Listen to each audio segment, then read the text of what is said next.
Because we are live, bitches. Coming soon to this theater.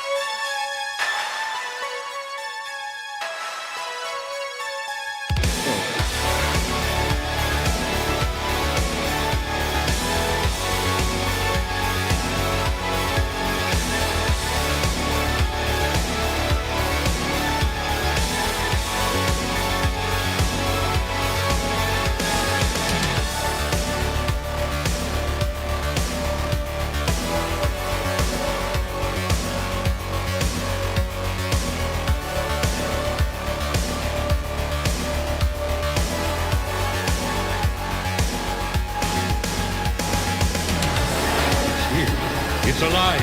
It's moving. It's coming this way.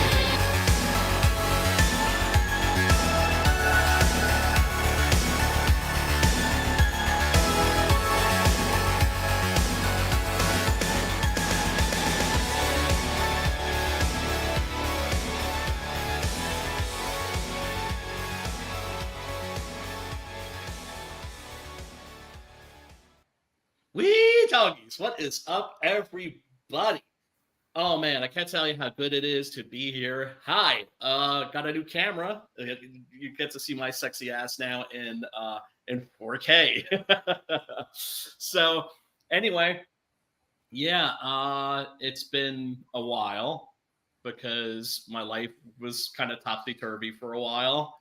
A lot of you know the dealio. I had to sell my home. That was looking for a place to rent, and then couldn't find a place to rent because my credit score got all fucked up because I had to quit my job to take care of my mom, and the whole sob story. And so for like 2 months, I was like hotel surfing, which sucked ass. And needless to say, hotel Wi-Fi not being the most reliable. Yeah, no, it's been a while, but I'm glad to be back. Missed y'all, and especially also missed my boy and your boy too, in case you didn't know. Matt Burke, what's going on, Matt? What up, man? Long time no see. How you doing, brother? I'm okay, man. I'm okay. I think I still got a little bit of the Rona, a little touch of the Rona. Oh man, that sucks. Yeah, I mean, every day I feel better, but I still feel sick. And so it's like I'm at like 90% right now, I would say. Oh, okay, that's good though. You're clicking away. Over here, there's a lot of bad allergies. I don't know. It's like this ragweed going around in the pollen. So I'm always fighting that off, and yeah, it's a lot. But I'm glad you're feeling better, and you're back, bro. It's good to see you. Looking good, bro. I know, dude. This a lot, This stream is one of the things that keeps me going and keeps me on the even keel. And also we got Richard Duree. He's back as well. Hello. Glad to be here. It's gonna be awesome. Yes. Tonight we're talking about the Changeling, which is one of Rick's favorites. And, it is, yeah. When I was a kid, I was born in '79, so they were filming this show while I was getting born. That's how we can relate with this show. And then it goes live and I'm already, 0, and I'm like loving it. So that's why I'm here. That's too much. That's too much information. No, not at all. Not at all. I was actually born on the exact day that Night of the Living Dead was released theatrically. That's why you're the way you are. I get it. Exactly. Yeah. No, when I found that out, I was tripping. I was like, that's crazy. We can look back. Crazy. We can look back on these movies that came out. Nobody knows what date movies come out anymore. There's no relation to shows these days. I look at the past. I was telling somebody this just today. I mean, we look back in the 80s and 90s, and we had culture, man. We had things we could relate with. And even today, we can look back on that with some great art that was made in whatever genre. Today, there's it seems like there's a lot less of that these days anyways. There is, but at the same time, I got to say, I watched a lot of horror movies in the past few weeks, and new ones, that is. Mm-hmm. And because, for one thing, you're stuck in a fucking hotel. Well, what's one of the things that you can do? Go to the movies, right? So you went to the theater. You actually went to the theater. Yes. Wow, Nice. that's cool. Yes. And the first thing I saw was The Nun 2, which I had like, which I had like virtually no interest in. Yeah. Because I'm just like, did that? I enjoyed the first one, but I was like, does that really need a sequel? Is that like a franchise character? And Matt was like, for sure. But the thing is, it's like if I'm going to the movies, it's like Stephen King told this story about how this was like on a talk show in the like late 80s, early 90s, and he was talking about, because this is like around the time that Leprechaun came out, and he was talking about how it's like you went to the movies, and there's like, there's an action movie, and there's a drama, and there's a comedy, and Leprechaun. And he's just like, well, guess which one I'm going to go see. I want to be gold. 100%. Right? Because if you pick the horror movie, even if it's bad, that's one of the things that I love about horror as a genre. Even when it sucks, it can still be pretty good. Yeah. It's really memorable, too. A lot of these are memorable. You can call back to them, even if they're bad. Yeah. Yeah, right. Or they will have sublime moments. Right? Where you're just like, okay, that movie was maybe a little bit ass, but that moment was exceptional. And you kind of live for those moments. Yeah, I mean, I saw this, got a big old popcorn, big old soda, and it was an adequate time killer. That's how I would best describe it. Did it come across like the picture here? Or was that the movie? We can see it all right here. No, it's a lot of the stuff that you've seen. I mean, obviously it's in the Conjuring franchise. So lots of spooky shots of old monasteries and that sort of a thing. And then you'll see the demon appearing like over somebody's shoulder, but then the light will come on and you'll see that it's just a discoloration on the wall. Oh, so they mislead you on purpose. Okay. Yeah. And then of course, when the demon shows up at the end, it's very grandiose, and obviously what you paid your money for. And did you see this yet, Matt? Because I know you were actually no. I'm gonna go see this on Tuesday, or it's either gonna be this, The Exorcist, or Saw 10. I don't know. I'm kind of leaning more towards The Nun, but Saw 10 because they have a. I know. Yeah, they kind of have like a $6 movie theater that's pretty nice over by my work. So yeah, me and the homie might go check it out. Yeah, second run theaters. Yeah, those are awesome. I wish we had those where I live. Yeah. A cool thing is they're starting. I've noticed like the mainstream theaters, they're starting to become like the Alamo Drafthouse. For one thing, they're selling like actual food. Right. Some of them are selling actual alcoholic beverages. Right. But also, I mean, they're showing older movies. I mean, I couldn't believe I went to the Palisades Mall just to this is when I was hotel surfing, and I'm seeing what they're showing, and they were showing the 20th anniversary edition of Old Boy. Yeah. Well, and I was doing, what? Yeah. Well, dude, like the one I go to, it isn't even a secondhand theater. Like we do have a second. We do have another one though that plays $5 movies on Sunday and that are just live right now. Like all the movies around here actually just have $6 Tuesday. Well, one of them does, but that one serves beer. It's at the Long Beach Town Center, so it's kind of known. I mean, it's Long Beach, California, But they, you can pick your seats, and it's $6, and they got beer and reclining seating and all that. I saw one, The Goonies, in one of these premium theaters. They just did a throwback, and they do a throwback every month. And end up getting following from the 80s movies. I would love to watch Big Trouble in Little China on the big screen again. I mean, I would love to see the lightning guy, bringing down. It'd be great. They do that too. That was what I was going to say. They do that too. They're showing like House of 1,000 Corpses, like 20 or something year at that theater, for like one weekend. So they do a lot, And it's not even the Yard House or the Alamo Draft House, because that's what they're known for. It's just the regular Long Beach Town Center. So it's like, oh shit, okay. Well, I think they're starting to catch on. I they are. I think we've been saying this for like years now. Yeah. Like shit, it's like the theaters are hurting. Well, if they put Back to the Future, Ghostbusters, the Goonies, a bunch of other the original Star Wars movies in their unmolested forms, The Thing, Blade Runner, they'd be making money hand over fist. Well, what they used to do, what used to happen is we used to watch those on Channel 11 in a rerun. That's what used to happen. But now nobody has TV anymore, so there's no reruns because you don't watch TV. I have TV actually because I get it for basically for free because I get cell phones through Charter and they throw in the TV and everything else for free.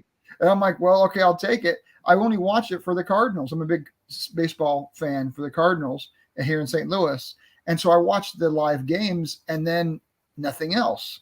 And so all these reruns that would be going through, you can just go back to the theater and actually get them for $5 or $6 and be happy with your kids. You know, show them some nostalgia. Yeah, right. Totally. And kids also really like it though.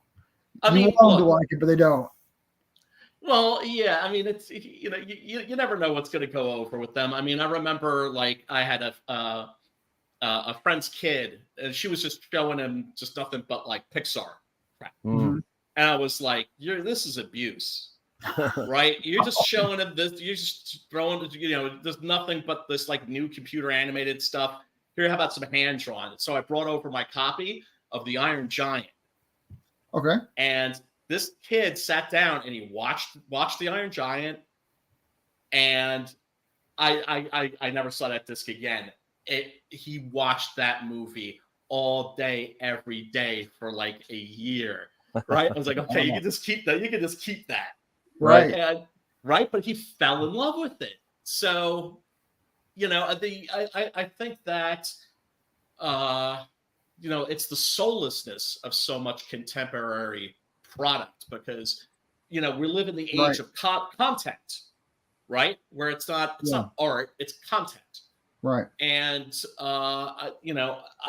clearly the fact that people aren't going to the movies as much as they used to, clearly the people aren't showing up for these like giant tentpole, movies that came off of like a assembly line, right? It's like some of my artist friends, I hear them bitching and moaning going, oh, AI art, and I'm just like, y'all are safe. You guys are safe. Writers, on the other hand, are on notice because you can't tell me that ChatGPT can't write a freaking Marvel movie. Especially now they can. For sure. All the awakening, I will say about the MCU, I did really love the first Captain America, the first Iron Man. I liked the Hulk with Edward Norton. Great. I thought Norton was a great actor in that movie. That's the best phase.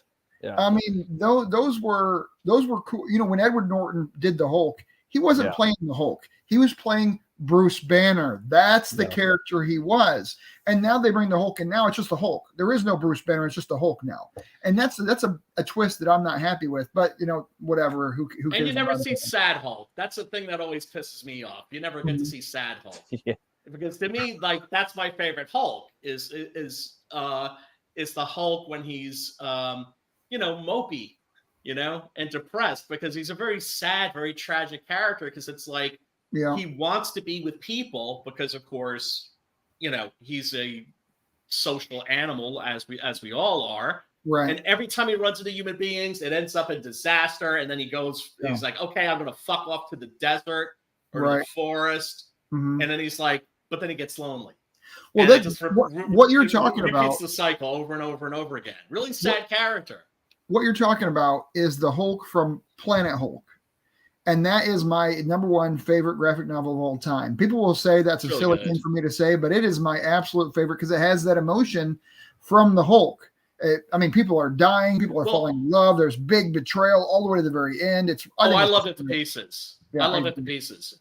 Planet Hulk, World War Hulk. I thought those were both terrific. But I'm actually talking about like the Herb Trimpe Hulk, right? Like there's that issue that Chris Claremont wrote. This is the one with the Wendigo, right? And there's this woman, right, whose her brother is turned into the Wendigo, but she doesn't know that. And people are being devoured by this creature. And she thinks it's the Hulk, and she just starts laying into him, just pounding her fists on his chest.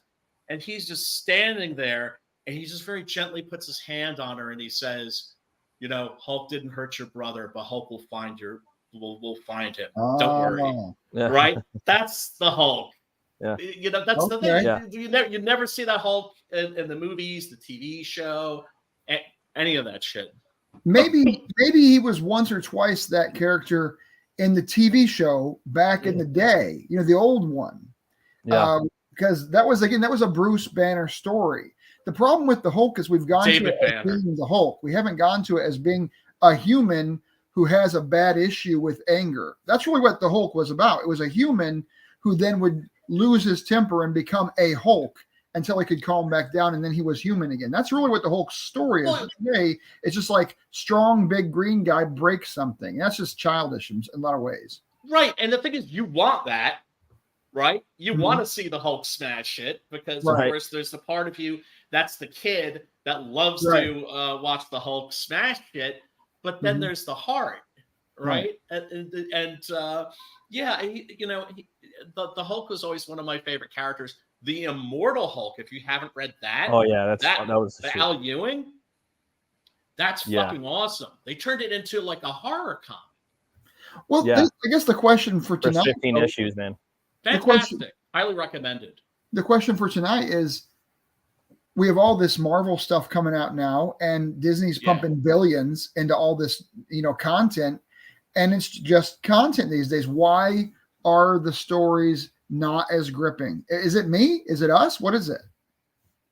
Well, it's currently the you know, nobody wants to read American comics because American comics are hot garbage, right? Yep. They're not written by people that know how to write, for one thing. These are people that are hired for their politics, not for their writing ability. They all just have just an agenda, right? And use the comic as a vehicle for the agenda. And as for the movies, you know, when Disney bought Marvel Studios, I was like, everybody calm down. They're gonna leave. They're gonna leave everything alone. Silly me, right? No, they fucked everything up, and it's on purpose too. It's on purpose. These people are cultural vandals. They are not responsible custodians of folklore. Not only do they not see themselves as, you know, the preservers of these characters, right? Where it's like, you know, passing the torch, passing the flame, blowing on the embers until you give it off to like the next guy, right? Or gal. Instead, they're just like, oh, let's just piss all over this because it's, you know, it's dystophobic. Well, you know, I'm gonna push back a little bit on this. This is a good drama here. So, hey, Pops. So I read All-Star Superman because everyone in the comics industry said that this was one of the best graphic novels ever written. It's the best Superman ever written. You have to read it. And I'm going to be on the wrong side of this. It's okay. I actually cannot stand All-Star Superman. I can't stand that he gets cancer from his superpower, the sun. I can't stand that in one of the stories they have there, he comes back from the future as some kind of god, you know, powered. Grant Morrison being very wacky. Yeah. And I mean, I loved it to pieces. I think Grant Morrison's a genius. I loved what he did with Batman. I love the fact that what he did with Damian Wayne was brilliant. I think that's a fantastic character. Damian Wayne. A lot of people didn't like Superman Year One. It's 3 books by Black Label, written by Frank Miller and illustrated by John Romita Jr. And that one, I haven't read that. I have all 3. I only read the first 2, but you know, the first one he's 12 years old. The second one he's a Marine, so he's not a ballroom. Oh shit! Brawler anymore, so he actually has some military fighting experience before he becomes Superman. And now when he has to go and he has to basically go and fight this underwater king to free the daughter, and he's in the Marines. I don't know, it's pretty crazy. I'm okay with changing these characters to some degree. I mean, the red Superman, you know, from the USSR, that was a cool twist. Yeah, the Elseworlds. Yeah, I'm cool with doing these kinds of alternate varieties, you know. Oh my God, Thomas Wayne, okay, Batman from Flashpoint is the best alternate dimension version of Batman ever. He's pretty dope. Ever. Oh my God. It is really cool, but is it believable that his dad, who was a peace lover, becomes Batman? That I thought that was a stretch. It was way cool. I'm not saying it's not cool. I'll read it again. Well, the Martha becomes the Joker, which to me was really, really spooky. Yeah, that's pretty cool. Like father, like son, you know? I don't know. You can look at it reverse and that reverse. Well, the way I saw it was that it's like these, you've got these archetypes, these Jungian archetypes, and they need avatars. And they need to be embodied by somebody. And in this dimension, those are the people who are embodying those, or that are the avatars of those archetypes. Yeah. Right? So it's just like, no matter where you go, there's going to be a Batman, there's going to be a Joker. And, the animated version of Flashpoint is like maybe one of the best. It's actually, I will say, is one of the best of the DC animated films. Anybody who hasn't seen that, oh my God, it's awesome. It's like Ragnarok for like the DC universe. And it's just like, you look at the movies, it's just like, why don't you just do that? Right. But did you see the Flush yet, Brian? Did you see the Flush? The Flush? No. Yeah, or I mean the Flash.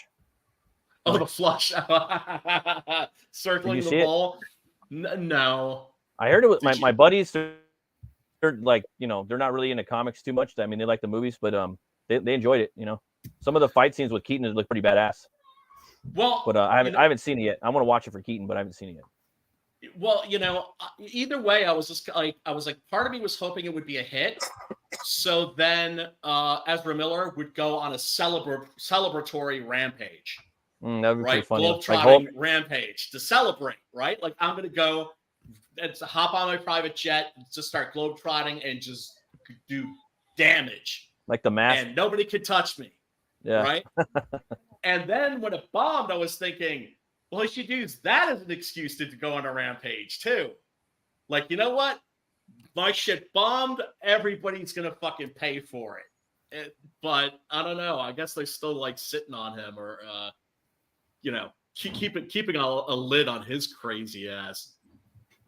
Just wanted to mention also another movie that I saw in the last couple of weeks is The Boogeyman, which is based on... I really liked it. I really liked it. It's nothing new.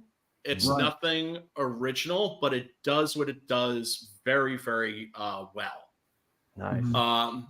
It's based on a Stephen King short story. It's actually the writer-director said that it's actually a sequel to the story that was in Night Shift, which was Stephen King's first collection of short stories. Mm-hmm.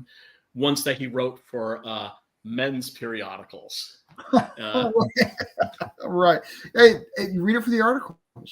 On Boogeyman, I haven't seen it, but I've seen the trailer. My wife wants to go see it. She's more into horror than me by far. She's gone over the ledge. But the thing about Boogeyman, well, you said it right. It's not reinventing any wheels here. You kind of know the movie going in. But, with horror, it's okay. Yes. With comics, it's okay. You can redo these characters and tell a slightly different story or entertain in a slightly different way, and people will come because they want those stories. And when you're making stories for the point, like you were saying earlier, for the point of cultural push, that's not gonna cut it.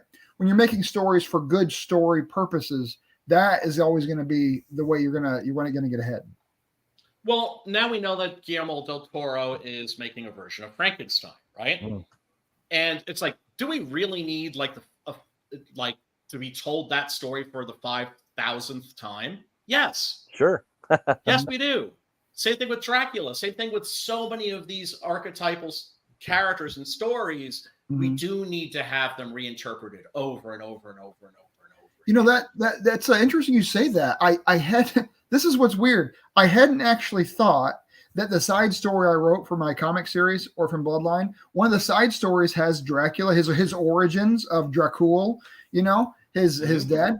And it didn't occur to me till just now when you said this that I was redoing what was been done already. It didn't even come to my mind because I was writing a story about history and about the covens, the witch covens, and about the area of Hungary back in the day. and how that was a big turmoil. We don't even know about it in America. It was a huge turmoil with the Ottomans versus the Hungarians and the Romanians and the Gypsies. Exactly. And I was writing this story, and just now I realized that I fell into the trap of reusing a character that we've done 1,000 times. And guess what? I'm still happy I did it. Rightfully so. Yeah, he's the best character. One of the things I loved about writing the Blood Hunt Doc Salem crossover was like, oh, cool, I get to write Victor Frankenstein.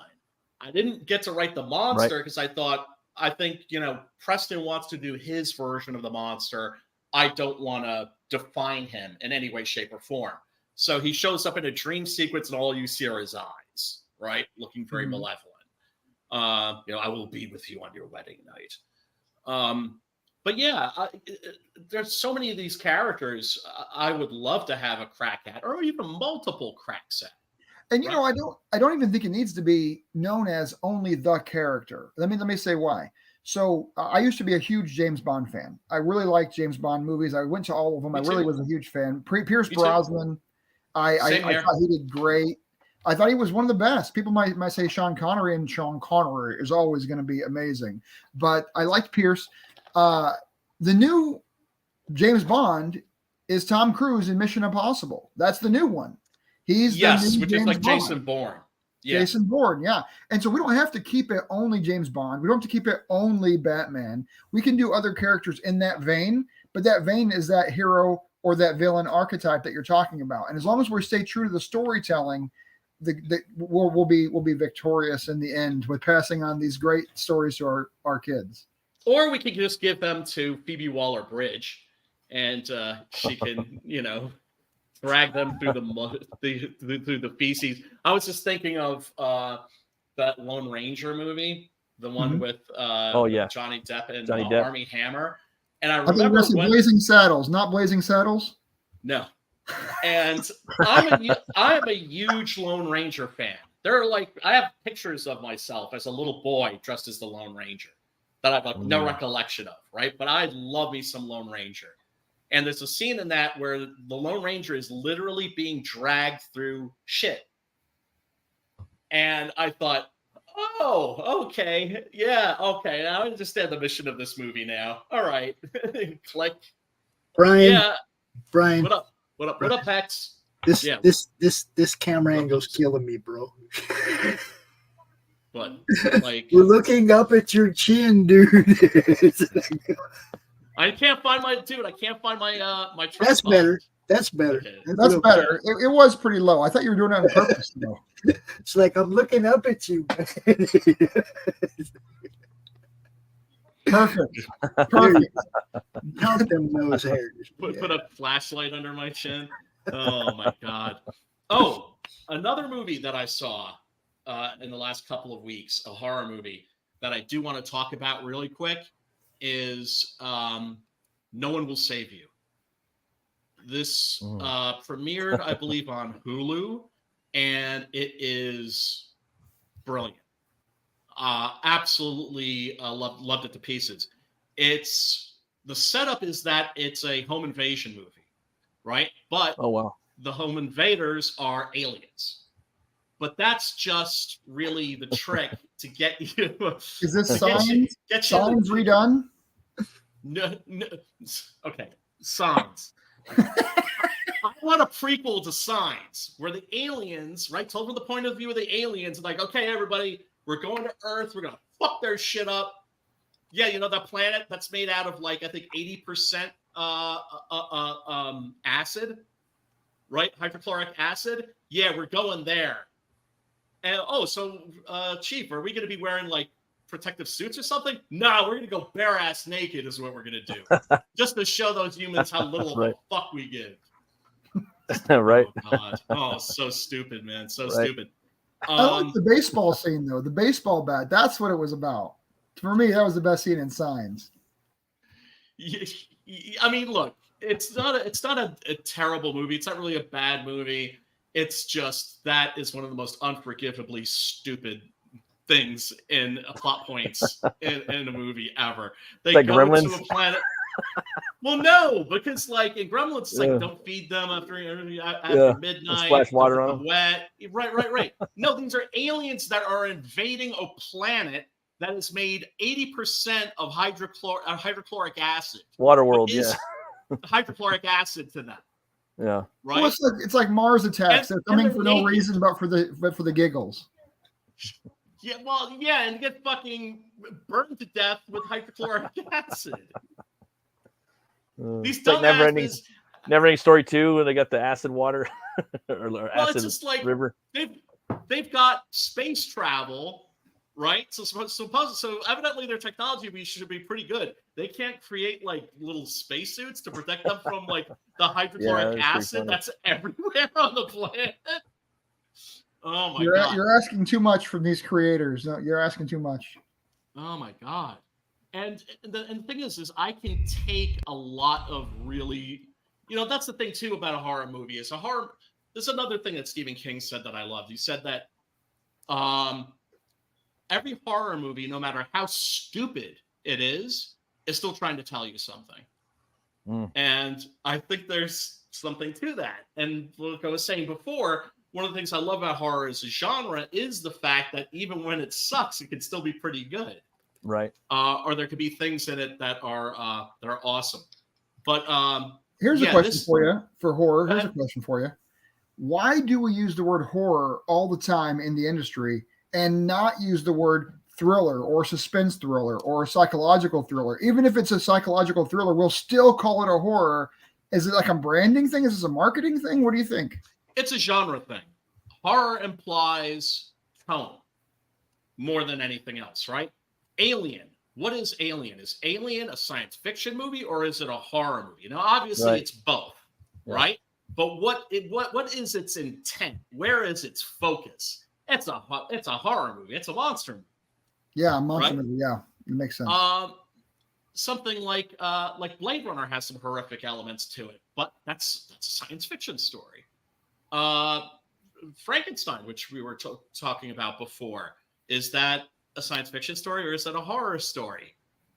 It's a gothic horror story, ultimately.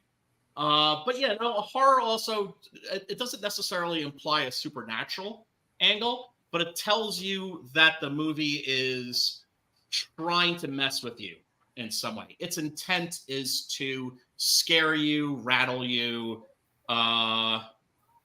Thrillers, of course, could do the same thing. Right. For the longest time in the 90s, Hollywood wasn't making horror movies and was even telling filmmakers, don't go out on interviews calling this a horror movie. Call it a thriller. Right. Yeah. Well, the word horror, in my feeling, how I come from it, it means there's going to be hacking off limbs, give me blood. Saw 10, horror. Yeah, that's the word horror comes across to me, is there's going to be some kind of murderous rampage. Something horrifying, right? Mm-hmm.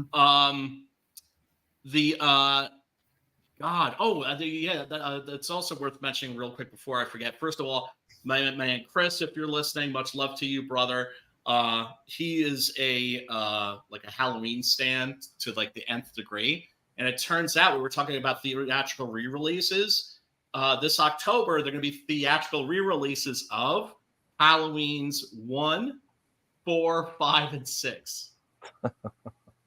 So yeah, those could be coming to a multiplex near you sometime in the near future.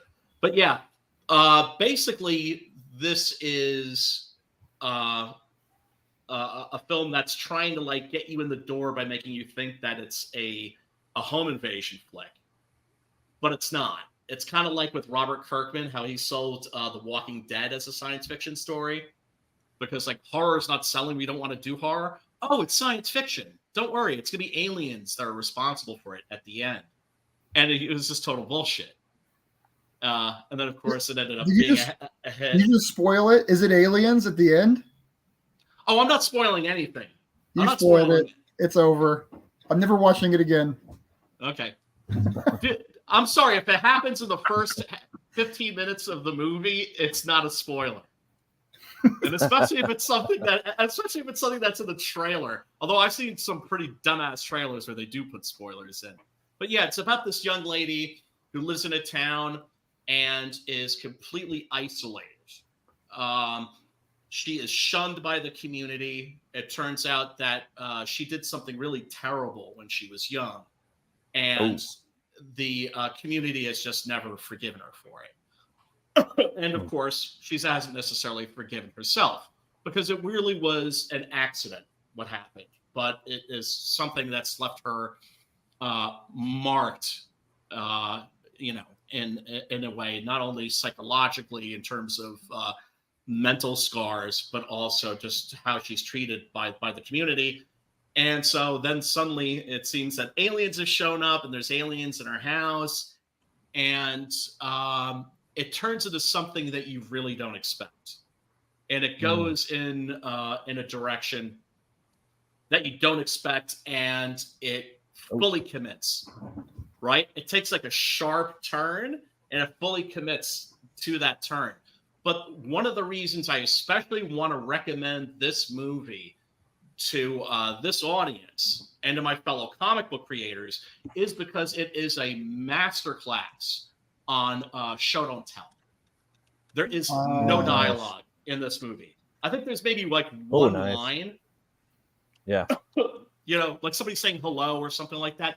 But there is zero dialogue in this. Brian Michael Bendis needs to be like forced to watch this, right? All the his eyes open and Talking shit? Heads comics. Yeah, Ludovico technique. Like that one Superman comic where like they're in the Daily Planet and it's like just just like planets everywhere, word planet balloons. Right. To see something like that is that ballsy, that takes that kind of an approach to the whole alien invasion, the whole home invasion angle. Like I said, the home invasion thing, that's really just to kind of get you in the door. It ends up being something that is so much more. So yeah, I believe it's on Hulu right now. If you have it, go check it out. Any chance you get to see this, go check it out. It is. I thought it was superb. I thought it was really, really good. Did you see Dark Skies? Oh yeah, back in the Disney. I thought that was a decent like horror alien movie. Because we don't abduction movies or whatever. But they don't really get. I don't know. But it's not really that good. I thought that was the best one since Fire in the Sky. And for me, Fire in the Sky for like the abduction movies, it doesn't get any better than that, and that's my top sci-fi horror movie is that and Event Horizon, and so I'm really excited for this movie. I think it's magnificent. I really do. I think that it's it is getting attention. I don't want to say that it's like not getting the attention that it deserves or anything like that, but yeah, it's one of those things where I shouldn't say that so much the less you know the better. But going in knowing it's like, okay, aliens, home invasion, and then prepare yourself for something that's way more than you expected. It has like a really strong emotional resonance to it. It's scary, dude. Like it's even more scary now because we're dealing with that now. Like, the government saying, oh, we have aliens basically in a matter of words, Yeah, and of course that leaves me wondering. It's like, okay, what is this? Why are they saying this now? Because I've never believed in aliens visiting the Earth, just because I think that the odds of it are so slim, right? I mean, do I believe in UFOs? Of course, unidentified flying objects. People are seeing something. I just think that they're like military vehicles, but I could also be talking out of my ass. Trust me. I want aliens to be real, right? Yeah. I want to see what they look like. I want to see their bitchin' technology. I especially want to see their art. I want to hear the music. Right. Do they make movies? Do they make comic books? That's gonna be that'll be too freaky. Their music will be too freaky. But let me tell you about aliens. Isn't it weird that the culture of the UFO believers were so all about it for so long, and then the government came out and said, "Oh yes, there are aliens," and then that same group's like, "Well, we don't know yet for sure." Yes. how it twisted as soon as the government says, well, actually, you're right. And they're like, no, we were always just guessing. It's probably not happening. Whatever the government says, it's their opposite. They're oppositional. That's the whole game. Right. And I don't know. It's one of the first things that came to mind was that old Outer Limits episode, The Architects of Fear, which Alan Moore very famously borrowed from when he made Watchmen, which is about, it was made in the 50s during the Cold War. And a bunch of scientists are like, oh my God, like we're on the verge of World War III. What's the one thing that could bring human beings together? Alien invasion. So they build a spaceship, they build a ray gun, and they even take one of the scientists and turn him into like this hideous space creature. Oh, wow. And things go awry. If you've never seen that, first of all, that entire first season of The Outer Limits, the original Outer Limits, is phenomenal. Anybody who hasn't seen that, oh my God, it is fantastic. It's it's kind of like, with Twilight Zone, it was always a mixed bag. You didn't know what you were going to get in terms of genre. Outer Limits, sci-fi horror, gothic science fiction, all the way. And the story editor for that was Joe Stefano, who, of course, wrote the screenplay for Psycho. So yeah, everybody, if you haven't seen No One Will Save You, go check that out. Have you guys seen anything this week that you want to talk about? Just Swamp Thing. I'm trying to get through it, but I keep passing out. I'm kind of tired. I've been sleepy lately. But yeah, it's really good, man. Like this actor Derek Mears, he does a good job, like performing. I don't know if he's doing the voice, but just he looks like him and moves the way he moves. His vocal or his physical acting. I guess. I haven't seen that one, but I'll look into it because I've been waiting for a good Swamp Thing kind of representation. To be honest with you, I'm not a big fan. People say the best graphic novel ever, Swamp Thing #1. I'm like, it's not that great. Again, I'm the controversial one. Are you talking about the Len Wein? No, Swamp Thing. I think Alan Moore. Because you have to distinguish between the two. The Bernie Wrightson, Len Wein, and the Alan Moore, Stephen Bissett. Look, the first volume of that is good. It just you have to keep with it because it just keeps getting better and better and better. That's probably true. But I've been waiting for a really good Swamp Thing that can do it justice. And to me, I've not been there yet.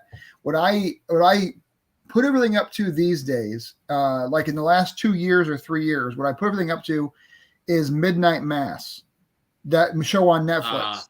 I really enjoyed that, except for the vampire. I thought the vampire was a letdown. Everything else I thought was brilliant. The vampire was a letdown most of the movie. That's true. But the movie wasn't about vampires. That's why Midnight Mass is so great. It's actually about how people interact and how life changes when turmoil comes. Yes. It's all about the interaction of the community. And the fact that we're on the island, that was a bonus. The fact there's a vampire, that was a bonus. The fact that there was a historical connection back to the caves and in Jerusalem or whatever, that was a bonus. But the real core was how people change in turmoil and how they can start getting at each other or not, and how religion plays a part. Oh, it was so deep. It was so deep, not just a vampire movie that I loved it. Everything I watch these days is up against that one. And if it's deep like that, I give it a tip, 5 stars. But if it's not deep like that, if it's just a hack and slash, I'm gonna say, hey, this was a hack and slash to the end, and that's all I'm gonna say. Do you see the Strain? That was a good one. The Strain, I've not seen. I like the first season. It kind of petered out a little bit for me. I really enjoyed the Swamp Thing series. Anybody that wants to have a look at it, that's all on Tubi right now. I was bummed out when they canceled it. I was bummed out when they canceled it. I was mad because I never got a chance to watch it. I couldn't find it anywhere, and now it's free on Tubi. And it's directed by the director of Underworld and produced by James Wan. And I don't know. It's dope, dude. It's got a lot of really good actors in it too. I agree. I'll check it out. Thanks for the referral. That's what we're here for, right? On the horror channel is the referrer. Absolutely. But I'm trying to think. Why am I blanking on his name? The guy who directed Midnight Mass, and also he does a Dr. lot of Sleep. great shows. He was contracted with Netflix for like 3 or 4 movies, and all of his movies are worth watching for sure. Isn't it like something like a house? Something about a house? House of Usher. He's doing a series that's like a modern take on the House of Usher. The Fall of the House of Usher, that is. It works in a bunch of other Poe stories. Like I think there's an episode that's dedicated to like Mask of the Red Death. I'm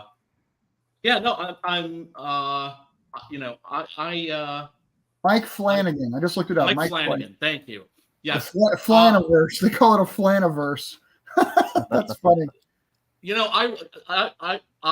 I really like Dr. Sleep. I thought that was very underrated. I liked it too. I also liked the Haunting of Hill House, even though it had like virtually nothing that's to what I do. was referring to. Haunting of Hill House, I really liked.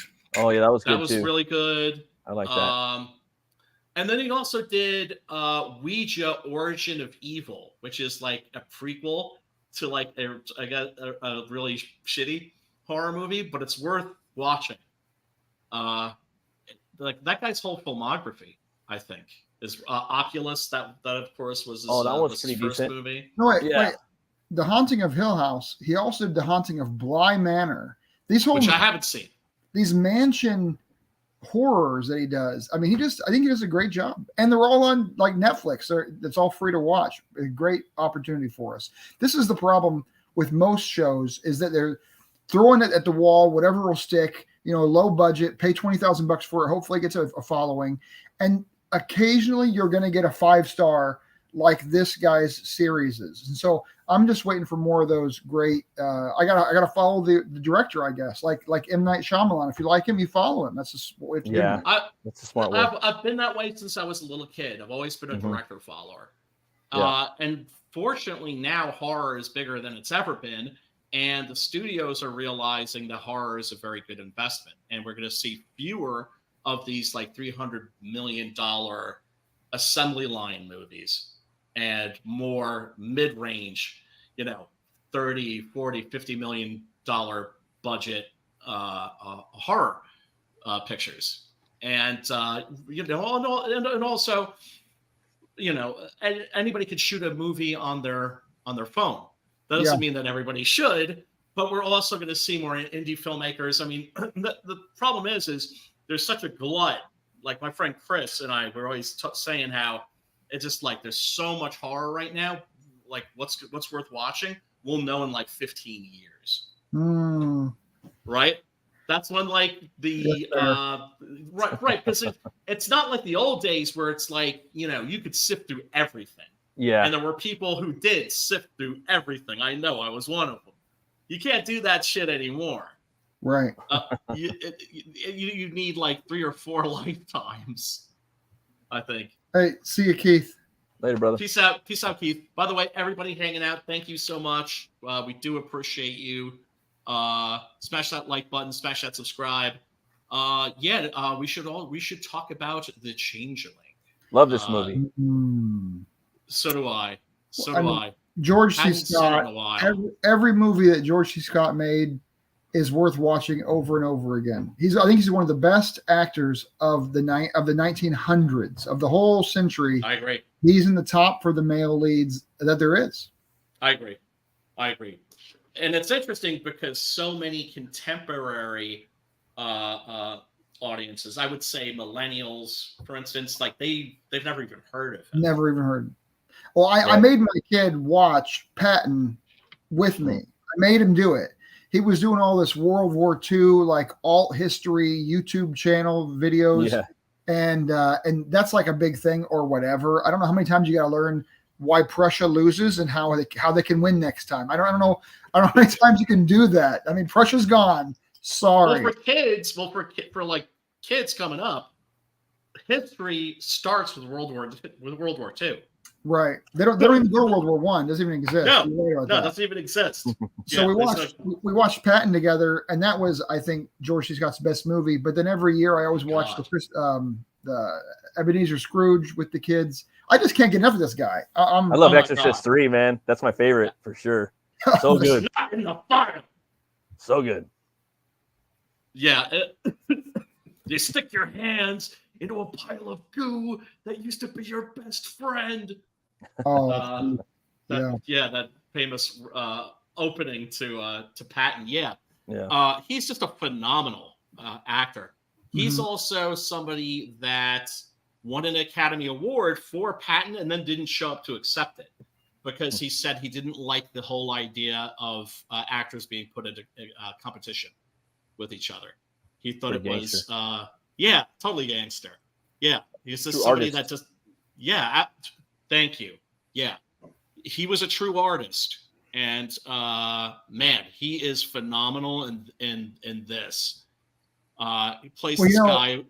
Yeah, I feel like they gave him an amazing opening to this movie. I mean, the first 3 or 4 minutes are they just.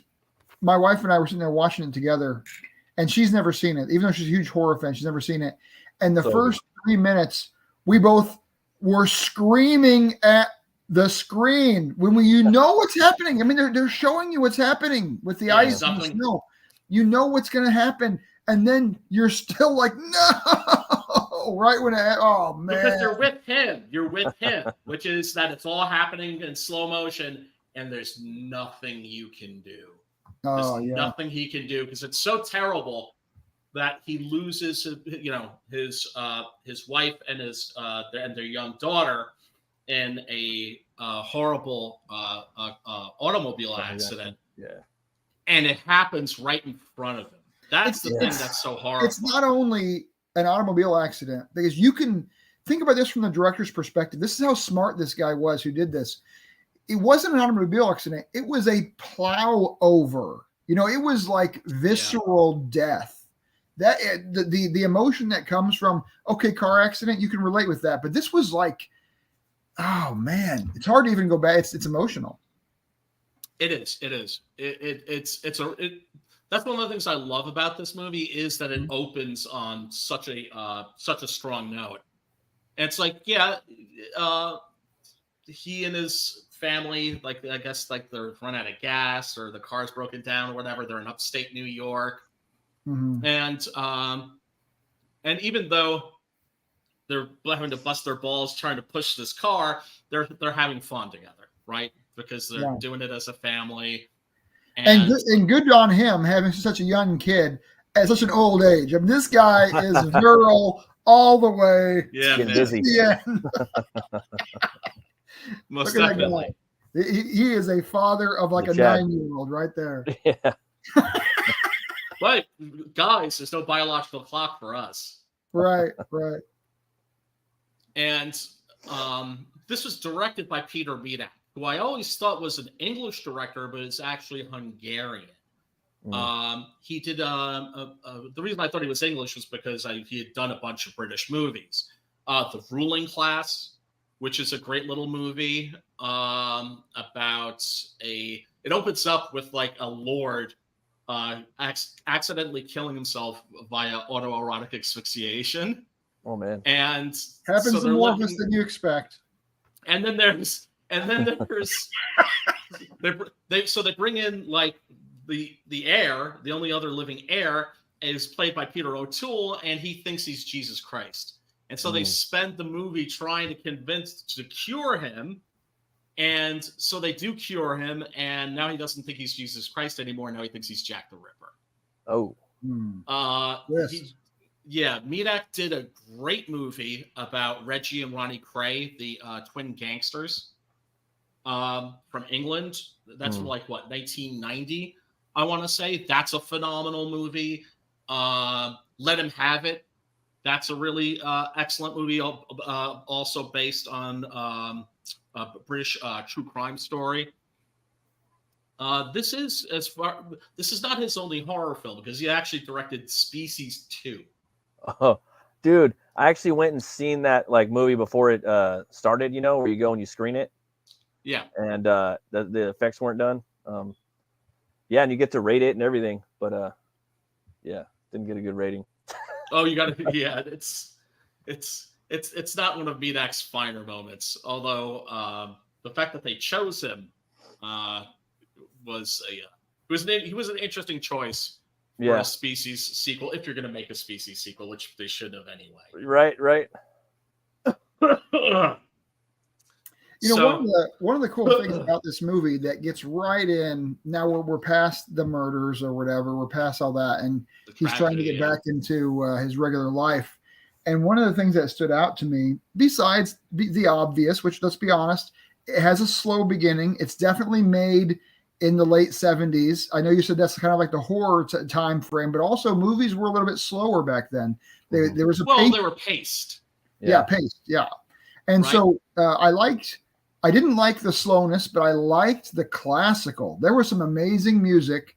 If you're into that genre, classical music, it really spoke to me. I'm a huge classical fan, and I liked that they did that so much in this movie. Yeah, there's Lincoln Center, of course. Saw them do Mahler there. Wow. That, and there's the World Trade Center. Yeah, you see a bit of that in this. But yeah, so it's 4 months later, and he's decided to leave New York City. He's given up his job there, decides a change of scenery would be a good idea, which frankly it is. And so he accepts a position at a university in Seattle. This wasn't shot in Seattle, it was actually shot in Vancouver. Okay. And so he wants to rent a place while he's teaching there. And he is shown this house by Trish Vanderveer. Trish Vanderveer was Mrs. George C. Scott. Oh. Ooh. Yes. Trivia comes through. Yes. And there, of course, we get a look at that kick-ass Gothic mansion. Look at all the gables on it. Dead-ass trees. I think they chose the house well, but I mean, I was in a haunted house movie. In a haunted house movie, the haunted house itself is a character. Yep. Yeah. I liked, this is an unusual thing to say, but I liked that they had to close the garage door manually, like doors close, not this coming down electronic. I mean, this house was done like they would have done it, 150 years ago. That was cool. Yeah, I mean, it's an amazing place. And so he goes about his life. He's, because I mean, I don't know how you come back from that sort of a thing, that kind of a tragedy, but he's buggering on and putting one foot in front of the other, trying to stay busy.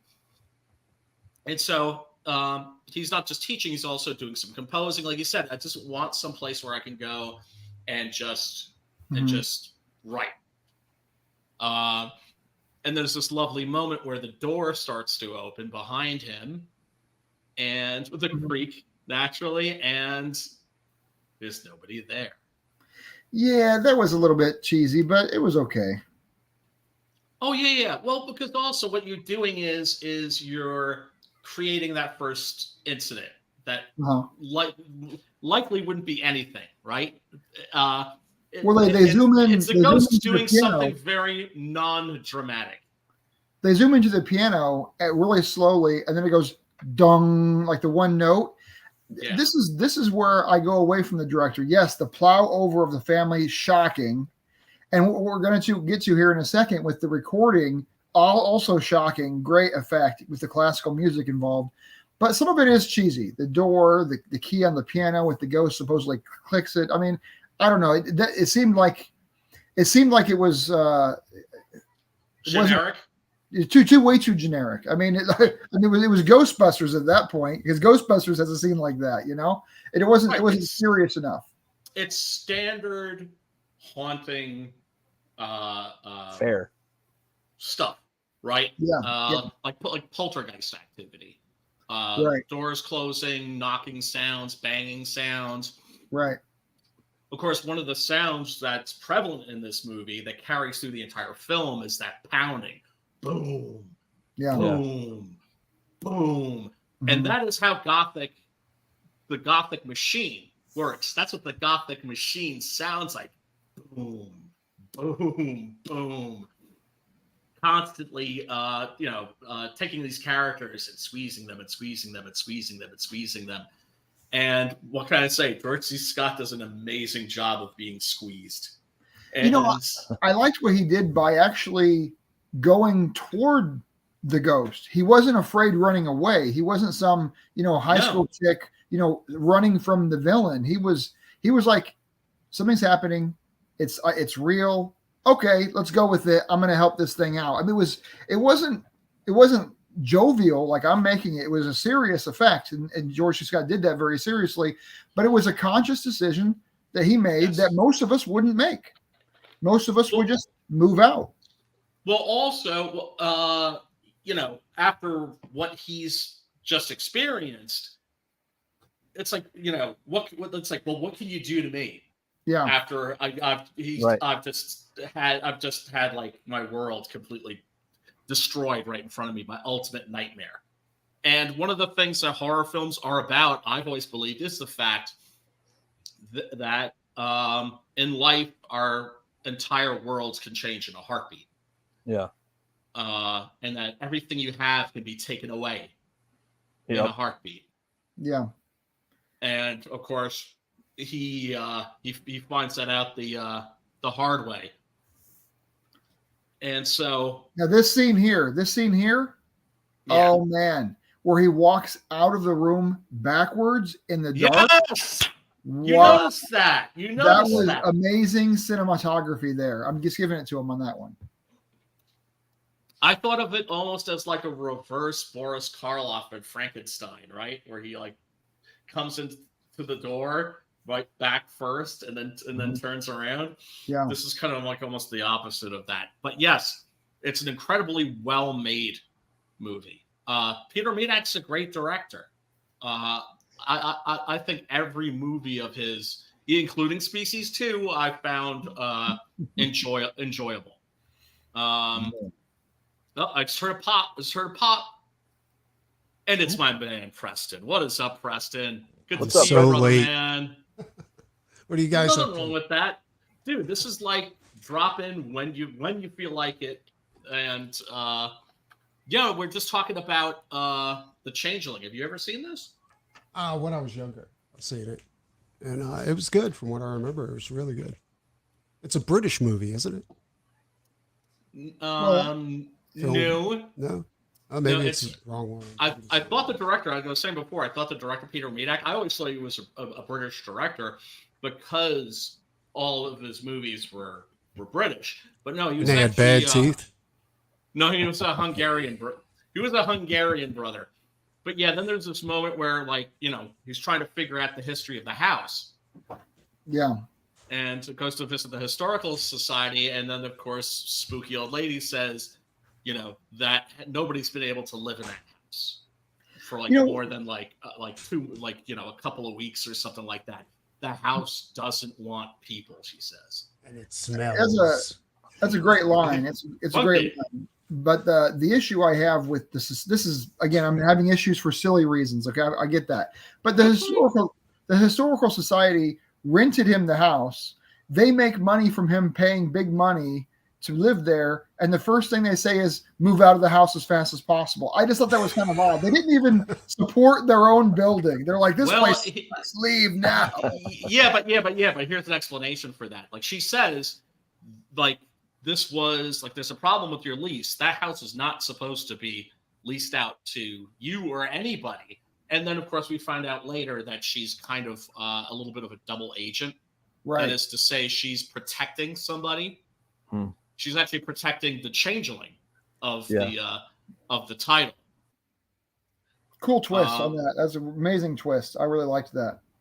Yeah, me too. And my wife was watching with me again. I said that, right? She was watching it and she didn't get Well, does the changeling, is that the dad? Is that the son? Does he even know he's the changeling? I mean, there was a lot of questions there, which was good. That was good for plot building. They didn't really answer all those right away. I liked that. Yeah, it's very meticulously paced, and it's never boring, right? So people might say that it's slow, and I always say that no, it's when something is slow but it's not boring, it's measured, right? Slow is just something that's just dragging at a snail's pace, where the story isn't moving forward in any way, shape, or form. So he discovers a hidden room. That's a major Gothic trope, right? We saw this in Deep Red, the Dario Argento movie. Have you ever wanted to find a secret door in your own house? That's what you want, right? I tried to talk my wife into designing one so that just to have it, because I thought it'd be awesome. Right. Oh, dude. It was completely overruled though now. Oh, that sucks. Dude, I used to jam revolving wall or something like that. Dude, I used to jam in a secret room. My buddies, you move the bookcase and you go down the stairs and it was a big basement, and we had band practice down there, dude. Our attic is literally the size of our living room, and it's all open with the ceilings all high and shit like that. I thought about making that into a secret room. That's pretty awesome. Right, there's space there. Yeah, and it's got a stairway going up to it. Yeah, cool. Man, it's perfect for a secret passage. Yeah, absolutely. Put your chains in there with all your bondage stuff. And are we live? No. Don't give away the secrets. So now this scene with the cobwebs and how he opens the door, this is freaky. And I'm telling you, that rocking chair, that wheelchair with the 1 foot slightly up, I mean, just this little movement, like the 1 foot slightly above the other one, makes it look like a kid almost, like a person. Yes. Really cool. Yes, it's almost like a doll. Yeah. Right. And so he discovers a child's room. And there's not only this little tiny wheelchair, which is also something you look at, it makes you feel sad, right? Yeah. It's like I don't know, one of the saddest things you can see in the world is a little coffin. Yeah. Right. To you, that's one of the sad. What? And there's a little bureau and everything like that, a little desk. It's just very obviously a kid's room.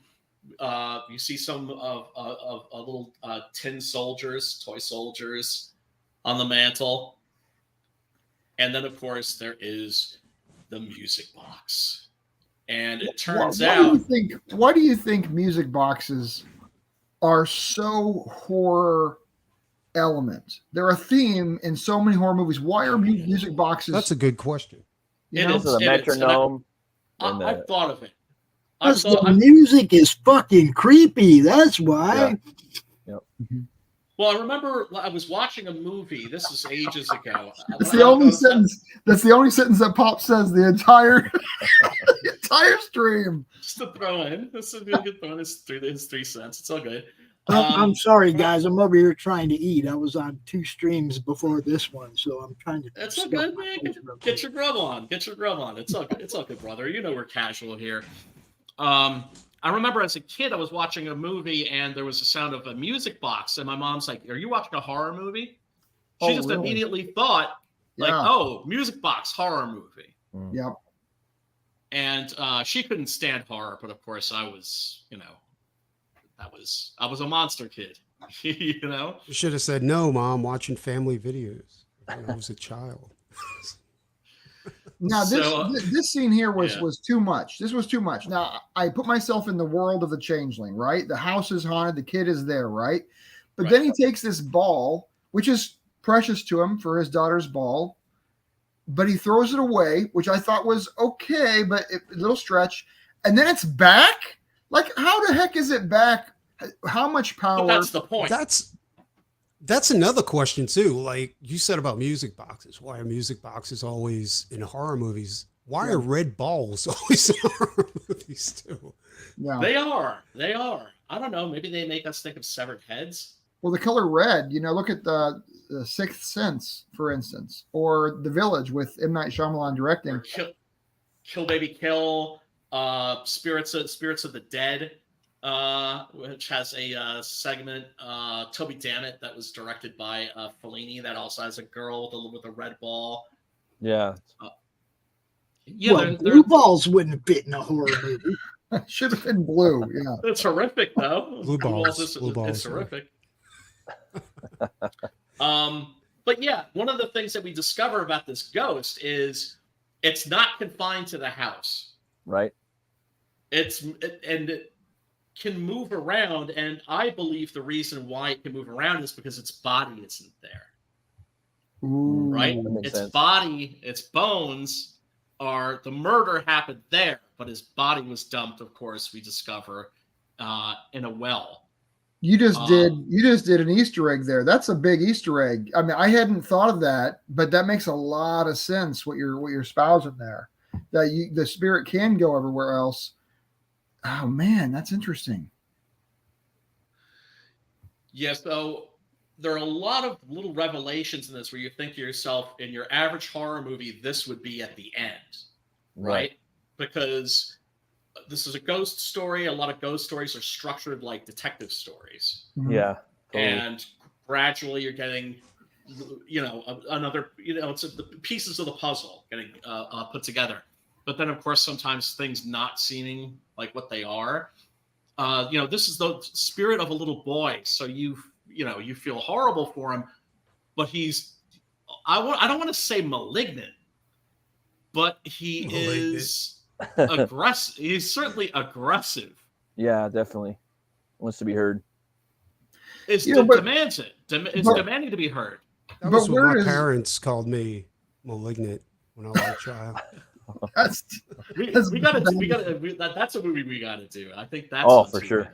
I was gonna say too, this movie I think inspired a lot of movies too that came out where it's just the mystery, just the unraveling of the story just keeps going and going. Like there was like The Ring was a lot like this. I mean, it's a remake, but in Mirrors, that was another one where you just, I don't know. I think a lot of the modern films had this big epic ghost story, but that just kept unraveling, like it wouldn't stop. Did any of you guys see In the Tall Grass? No. Yeah. No, I was just wondering because that reminded me of another movie that I was seeing, like a B-rated movie, and it said like In the Tall Grass was made by Stephen King and Joe Hill, right? Like it was a novel by those two. But okay. It sounds familiar. It's a crazy ass horror movie, dude, and it just circles in on itself. You know what I'm saying? It's like is that the one in the cornfield? Yeah. No. Well, is it? No, it's about people that get lost. I think I have seen part of that actually. Well, there's Netflix, two of them. That's what I'm saying. Yeah. There's one that's in a cornfield and one that's in like this bamboo or sugarcane or something like that. This is the one that takes place in the sugarcane. The other one that takes place in a cornfield, like they have to get to certain objectives, and they can get a gun or a knife or something like that. Yeah. But the movies are so similar. You know what I'm saying? Like they're really close. And I was just wondering if you guys seen it. Plus, it also overlaps itself. You know what I'm saying? Like it. Yeah. I'll definitely put that on my list. That's for damn sure. I thought Cell was a really good recent Stephen King adaptation. Which one? Cell. It's about a cell phone signal that turns people into like homicidal maniacs. I really enjoyed that. That's with based on a true story, right? Based on a true story, right? Was that Stephen King or was it? Isn't that last week was 5G shit? Wasn't that supposed to happen? That was a Stephen King novel. Where's my tinfoil? I need it right about. I thought for sure that was supposed to be something happened this week. This scene right here with the down the stairs with the wheelchair. I mean, it's a little creepy when you go to haunted houses, right? This is Halloween time. You go to haunted houses and they have a chainsaw guy chasing you. That is freaky for sure when you're there. Always have a chainsaw guy chasing. But if you are in the outside watching your friends be chased by the chainsaw guy, you're not afraid of that. You laugh, laughing, right? Oh yeah. That's kind of what I felt like with this. I'm like, she is freaked out for sure. This thing is chasing her, but I'm the observer. I was just like laughing. I'm like, this is cheesy again. I really had the feeling that this scene wasn't meant to be scary so much as it was almost kind of winking at you. You know, not in that really annoying way that films do, but it was having a little fun. I know as a kid, that fucked me up, right? Yeah. Because that was the image that stuck in your head when you're a little kid and you watched the trailer. Was this haunted wheelchair? Oh yeah, that's right. Flying around, fucking with you. It's like on the box. The adult. If this was for kids' fear, the adult fear, in my opinion, was the scene we skipped, which was the seance. That seance lady was real. I would give her money because I mean she really did the job. The actress, I mean, she has superpowers, I'm sure. It was really freaky. It felt real to me. And then the audio tape records the boy's voice. And you asked, you said the kid's malignant or whatever. You know, we don't know. This is my, astrology coming through. We don't know what kind of energies these spirits that go into the afterlife and stay with us. Maybe he's not trying to be malignant. Maybe that's just what spirits do who get trapped from all this drama. And malignant, it wasn't the right word. I was thinking more in terms of just being aggressive, malevolent, and demanding. Obviously, there's that wonderful scene where Scott is like screaming up to the spirit. What do you want from me? Yeah, I've done everything I could. Yeah, that was good. Yeah, it was. And that seance scene. Have you guys ever been in an actual like seance or like real spiritualist reading you in some way? Have you ever done that before? No, I don't fuck with that. It actually came true, and it kind of fucked me up for a little while too. Like for real? Yeah, like I was here's the thing. Like I went to the French Quarter, right? Me and my buddies, when we were teenagers. Yeah. And we paid to have like the chick on a corner, like do your cards, read your palm, and all that kind of stuff. Right. Nothing. Everything she said was bullshit. Right. I'm saying nothing happened. Right. So I used to have we used to do this thing at a buddy's house, and we're all artists, and it was art night, right? Where we'd stay up all night and just draw, paint, and do all kinds of stuff like that. That's awesome. Well, he invited one of his friends, and it was this redheaded chick that had a shaved head, and she was like, "Wait, a redheaded chick with no hair?" Well, she shaved her head like it was like a military cut. She was cut. Oh, she was a redhead. But she was so she goes over there and she's like, and she casually mentioned that she does like tarot cards. And she explained the rules of how they work, right? She's like, number one, you can't see more than like a week or so into the future. You know what I'm saying? She goes, number two, you have to have some type of personal connection with the card set that you're using. And I, like the chick that I was working at a company, and the artist that I replaced was in the voodoo, right? And when I was cleaning out her stuff, like, and putting my stuff in, I found a set of tarot cards. And this is true. Like, I'm not making any of this shit up. I found a set of tarot cards wrapped in a blue velvet cloth, right? And it was stuffed underneath a bookshelf. So I was like, oh, this is cool. All right. So I kept them because I was like, this is like one of the coolest things you could ever find. Right. And after having them for like a month or so and just fucking around with them, stuff like that, that's when I met this redheaded chick over at my buddy's place. And so I said, well, I got a set of tarot cards. She's like, no way. I was like, yeah, I've been having them for a while. Like, and she was like, okay, we'll bring them. So the next time I went over there, we used to do this once a week. I gave her the cards and she read, she was like, oh, this is bad. She told me not exactly what would happen, but she'd say like, you got some bad shit coming to you within the next week or so. And I was like, nah, it's all bullshit. So I was like, all right, dude, it was the worst thing ever. And then sure enough, yeah, I believe in this shit. Yeah, I never believed until that point. And then every time, like, I got some like in bed. Look, I still have doubts, but I don't want my cards read ever again. Yeah, fuck that shit. Hell no. Yeah, that's scary shit. I had a ex that was very into tarot cards and witchcraft and all that stuff. And I remember she did a reading for me and a bunch of other people on Halloween night because that's evidently like the perfect time for a tarot card reading because the wall between worlds is thin and all that stuff. Well, another thing too, this chick's name is Kat. That was her nickname. And we started calling her Kat the Death Dealer after that because wow. Because she was telling, like my buddy was like, well, read me, and she told him some horrible shit and shit happened. Yeah. Well, I'm surprised she didn't get a major Cassandra complex out of that, right? I mean, like a literal Cassandra complex, where it's just like you're seeing shit. It's like nothing but bad shit. God damn, man. But I still remember that tarot card reading and look back and I'm like, damn, that shit actually was pretty accurate. It'll fuck you up, dude. When it does happen, it'll fuck you up. I'm saying, like, yeah, well, it will shake you up. There's definitely, I've think about it this way. Think about it this way. You had an experience once where you had some kind of negative consequence happen that week. Can you imagine being the tarot reader who reads it all the time? Yeah, I know, right? Yeah, that right. would be horrible. That would be then horrible.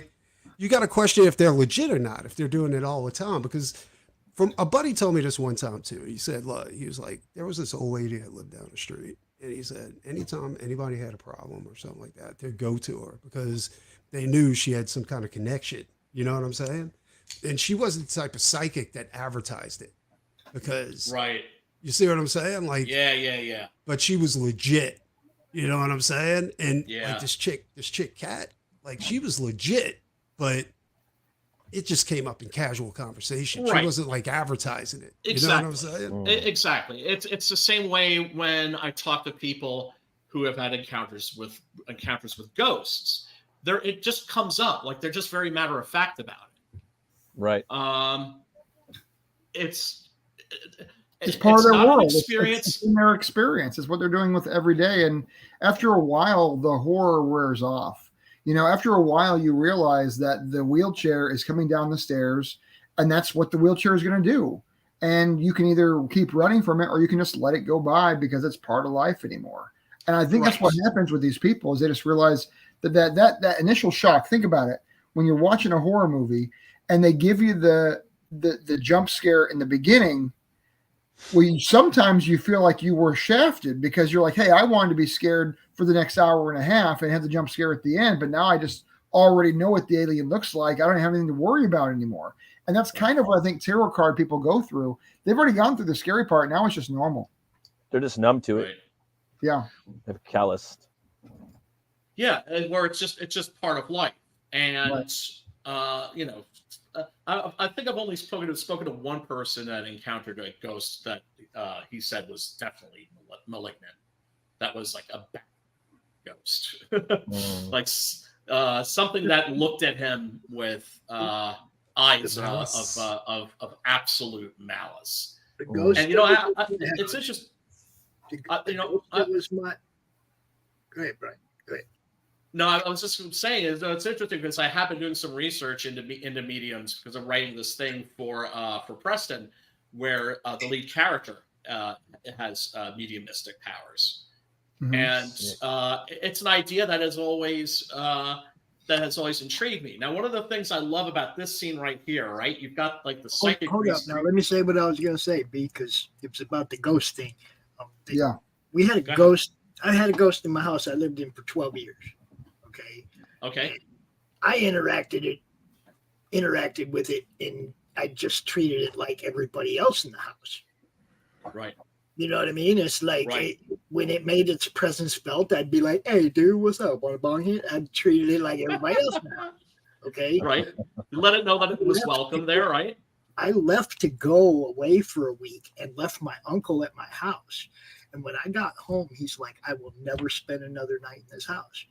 And I'm like, why? What's wrong? What the fuck? He's like, dude, shit was coming off the walls. And I don't mean falling down the wall. Right. I mean landing 5 or 6 feet out into the room. Shit was coming off the walls. He was so freaked out. And it was like, that ghost never treated me that way. You know what would be cool? Yeah. Is if you could find a house where like your pet. where a really hot porn star died. Oh, dude. Right. And then maybe convince her to haunt you a little bit. I remember I had a lit professor and a writing teacher when I was at university, and she's somebody I just tremendously admired and respected. I would take classes that she was teaching, even if the subject wasn't interesting, because I knew she was going to make it interesting. And I just remember her casually, like I just mentioned something about ghosts, and she's like, "Oh yeah, they're real. Yeah. Me and my daughter, we lived in a house with a ghost of a young lady that was up in the attic." Oh wow! And yeah, now the story that I'm thinking of when we get to this part of the picture, right, where you've got the Institute for Psychic Research, there's an article that was an interview in Twilight Zone magazine in the 80s with Richard Christian Matheson, the son of Richard Matheson, the guy who wrote I Am Legend. That's right. And he said he's a screenwriter. He wrote Bill and Ted Go to Hell, which ended up being Bill and Ted's Bogus Journey. 3 O'Clock High. Wrote a bunch of movies. Oh yeah, I like that one. So he's going to school at like UCLA, and he's like, "Oh, they got like a parapsychology department here. Nice. Let me take a parapsychology course, and this is all bullshit, but it'll give me some ideas for screenplays." Yeah. And he said that like 9 out of 10 of the houses that they would go to investigate, it wasn't that the people there were lying or making it up. It's that they were schizophrenic. Yeah. So they were hearing these things. It's just they were only inside their head. But he said every 10th house was the real thing. Fuck. He said that there was one house where the entity, that's what they call them, because it's like, well, we don't know what this thing is, right? Yeah. Loved Black Sabbath. That they put on some Sabbath and like, the doors opening and closing, windows up and down. Yeah, it's like, man, this ghost loved it some Sabbath. Wow. Well, let me you just wait till I die. Just wait till I. Let me comment on that real fast. When you're talking about you're writing a story with a person who's going to use some kind of like psychic ability. One thing that I really loved about Stranger Things was when Eleven was using her powers, her nose started bleeding. We don't, as writers and as comic creators or as storytellers, we don't put the physical pain in our stories when psychic or paranormal things happen. We don't do that. We often say, okay, so there's a seance and she's possessed and she's just talking, or tarot cards. Okay. Just talking. But we almost never say, and there's bleeding because of the emotional intensity of the moment. In my story I wrote about the Coven back in the day with Dracul, we talked about earlier before the show, she would be going through these visions, and then she would like be bleeding from every pore, her eyes, her nose, her ear, which everything started bleeding because of the intensity of the psychic event.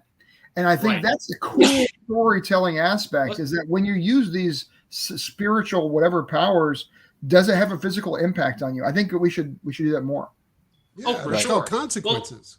Well, Steven, remember in Firestarter when the dad. where the father would use this thing, he would call it a push, right? Whenever he would exert like mind control, right? It would take something out of it, right? And he would end up getting like a nosebleed and all that stuff. Yeah, no, the idea of physical consequences to psychic powers is really interesting. Actually, another movie that I saw in the last few weeks that I forgot to mention is Talk to Me, which is about a severed hand of a medium that's been embalmed and then like put in plaster. And when you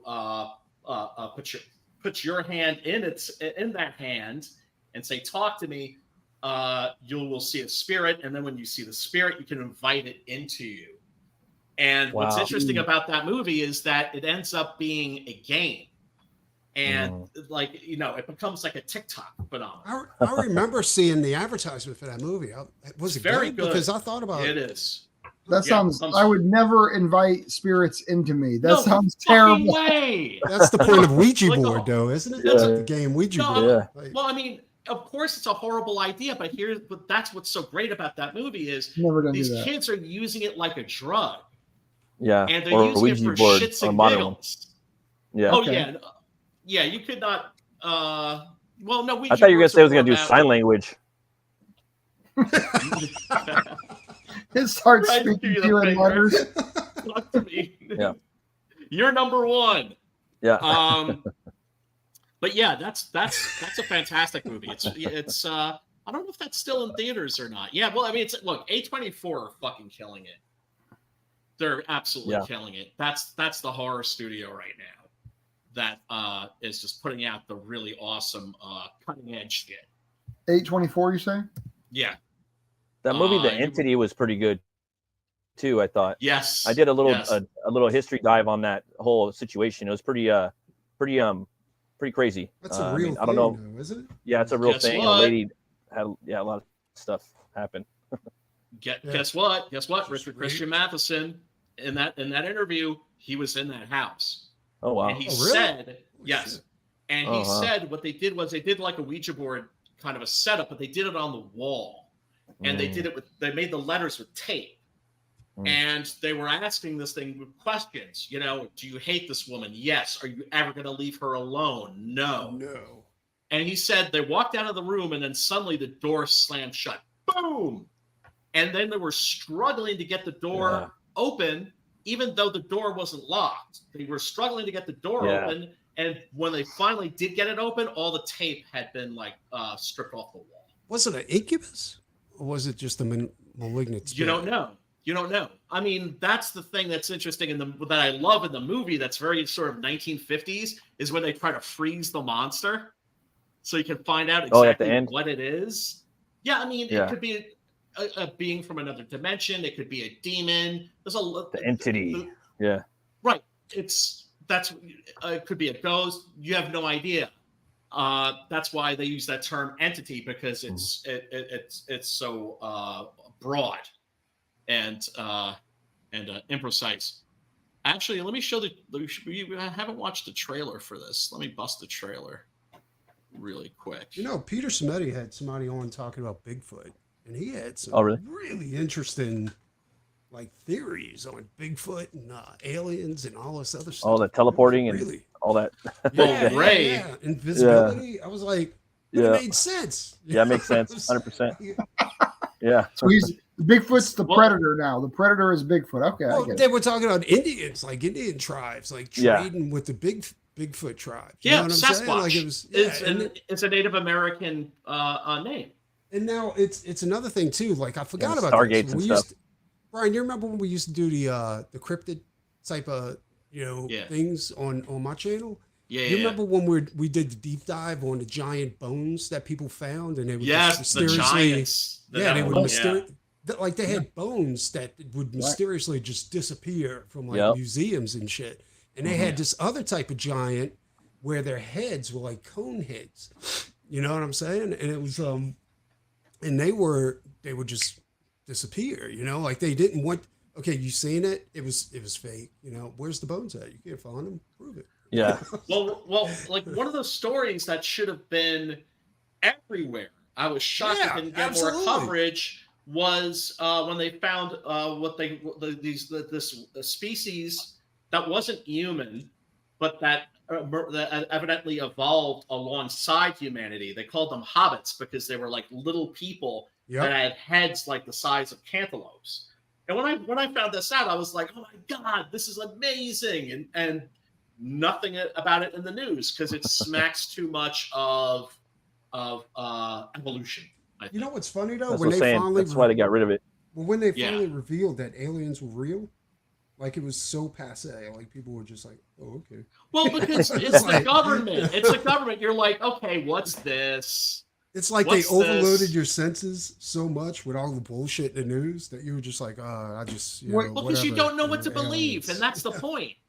this is the problem actually with this scene right here in the movie. When we were watching this, my wife graduated with forensic science degree, and when we were watching this, she's like, desecrating the crime scene. Like, what is he doing? Going down there and finding stuff, breaking in to get in there, which is weird twist. And he knows the cops aren't going to do anything. This is something he needs to do personally. But I agree with what you're saying. And who's going to believe the ghosts anyways? But there had to cross his mind that he can't just like totally obfuscate away from the cops if he brought them in to get the bones out. And then he's just going to like only use them for that one purpose. It seemed a little bit, I don't know. It wasn't developed. I think the reason he called the cops when they found the body was to protect his ass. Right? Because it's like, oh shit, you just found a body. Well, you're lying about that. Know. Ain't lying. Ain't lying. A good choice. There. And it was cool how the necklace came out of the dirt, came up backwards or whatever. That was cool. I like that. Such a simple special effect. It couldn't be more simple. They just pulled the necklace into the ground and just ran it backwards, and it works. Yeah, but they can accomplish that with about maybe $40,000 worth of digital effects. Now. I know, right? That was going to have $400 million of reshoots, and it'll look exactly the same. Trust me, that was or better. It'll be shinier. It'll look more expensive. Star Wars 1, 2, and 3, when it came out in 2002 or whatever year it was, my main problem was don't go to the CG. Use the puppets, man. Be real. And thank you. Yeah, I'm not a CG fan. And me neither. Even when you go to manga, my son is watching anime and he's like, oh, I hate this part. This is where they go to the CG instead of using the actual drawings. So I can't get into the CG stuff. It's beautiful. Avatar, whatever, it's beautiful. It can be, but it can also look really cheap. Yeah. I'm like you. I like 2D animation. I think 2D animation. Claymation is cool. Where'd that go? It is. Oh yeah. Wait. Well, it's like did y'all see that movie? It looks more like the real thing because it is the real thing. Yeah. As to say, it takes up actual physical mass and space and volume, and so the light hits it in certain ways. I'm sorry, Preston, you were saying? No, there's a movie that just came out. And it's all claymation. It's the weirdest, most awesome steampunk, diesel punk movie. Mad God. Mad God. That's what it is. Wow. By Phil Tippett. Phil Tippett. It's the craziest fucking movie you've ever seen, dude. I've seen it. Yeah, it's on Shudder. I love it. Yeah, Phil Tippett. He worked on that for about 25 years. Yeah. Oh, wow. He spent a lot of time on that one, dude. Like, wow. It was a side project. He was like the last of the stop motion artists. He was really? Sort of like he was the successor to Ray Harryhausen. Sometimes it's worth it though, man. Like taking that time for shit. Like you look at like Frankenstein by Bernie. You know what I mean? Oh my god. Later, oh my god. But bye, Dave. But yeah, no. When Bernie was working on that. Right over the course of years, 7 years, he was doing it with the knowledge like this is going to be my masterpiece. Mm-hmm. Yeah, and he wasn't sure it was going to be published either.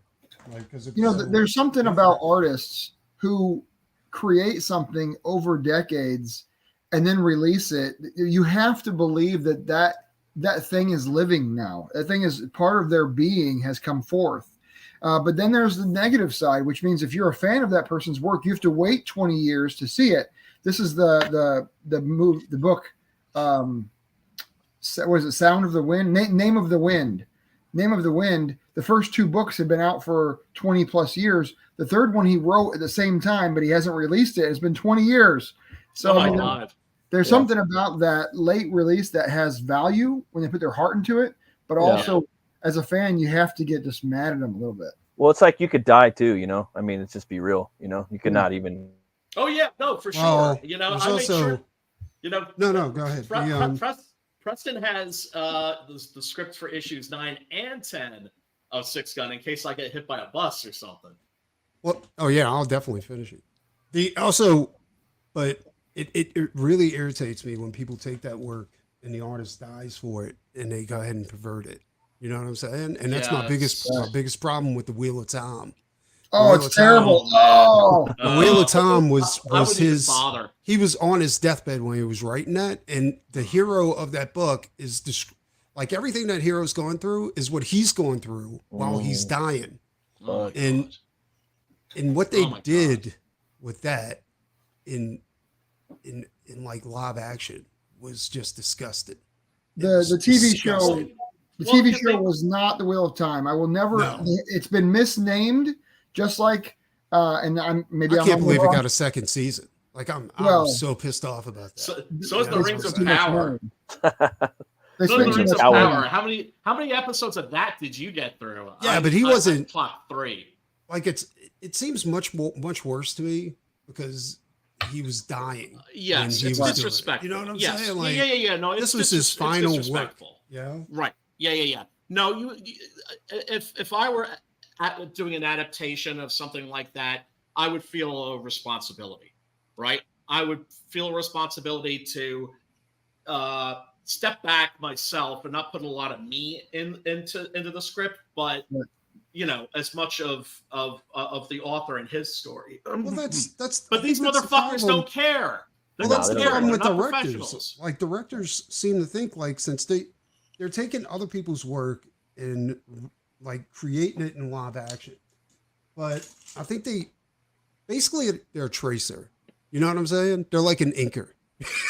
No, well, I don't. And here's the thing: like, there's some inkers. Like one of my buddies, he used to ink for DC and Marvel and all these places, and he said his goal was to make sure that nobody ever knew that it was his style.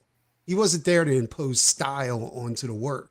He was there to darken the work. You know what I'm saying? Yes. Well, look at the best, and I will stand by this. The best book to movies, Watchmen, right? Lord of the Rings. I'd agree with that. Lord of the Rings. Exorcist. These movies were right in with Jaws. the book. Yeah, but that's because the people involved in it actually cared about the work. I say Sin City. There you go. When you follow a classic book with the same book into the theater, I mean, I just started watching. I'm a huge Dresden fan for the Dresden Files. I'm a huge fan. I'm listening to it in the audiobook this time. This is my third time through the series. I'm a huge fan, and I'm actually doing trivia with my buddy right now. We're going to do a Dresden trivia together. It's gonna be great. Anyway, my wife and I wanted to bring her into the series. She said, "Well, we'll watch the TV show."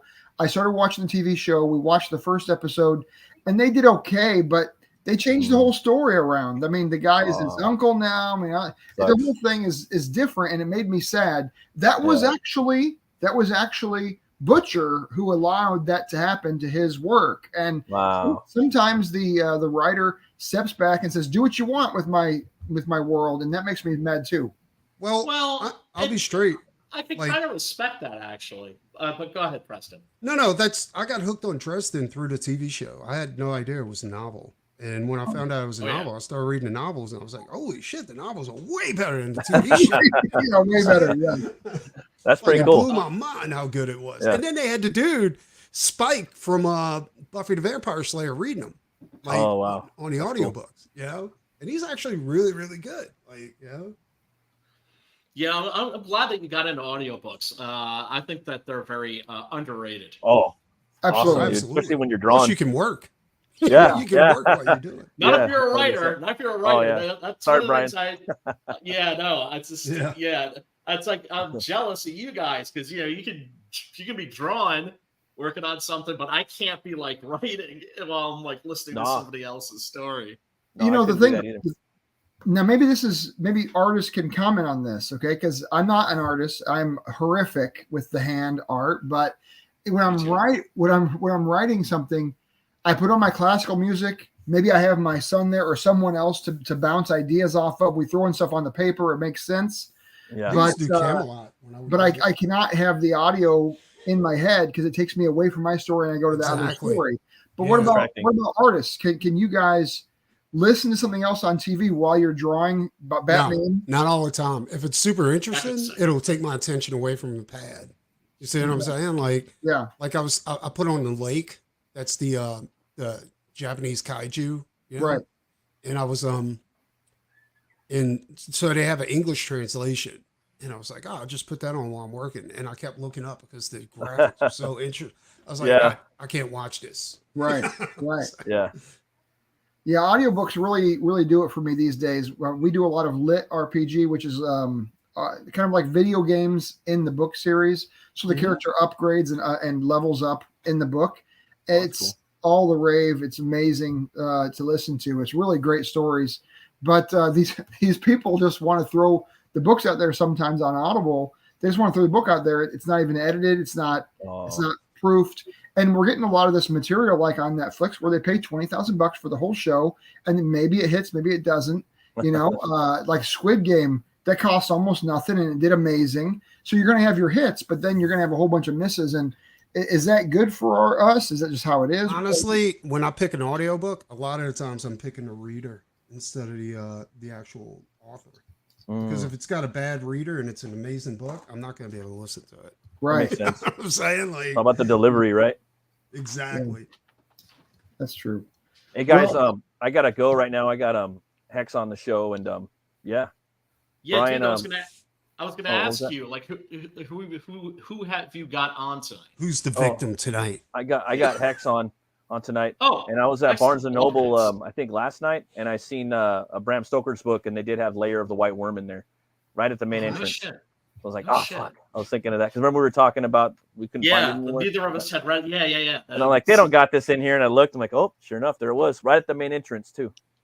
That's so I thought awesome. I'd share that with you. But thanks for having me, guys. As always, I appreciate it. Great time. Always nice a meeting pleasure. you too, Say Yoda Hex for us. Send me a link. I will. I'll see you guys. All right. Peace out. Bye. Peace, Matt. Oh my God. Preston, do I owe you money now?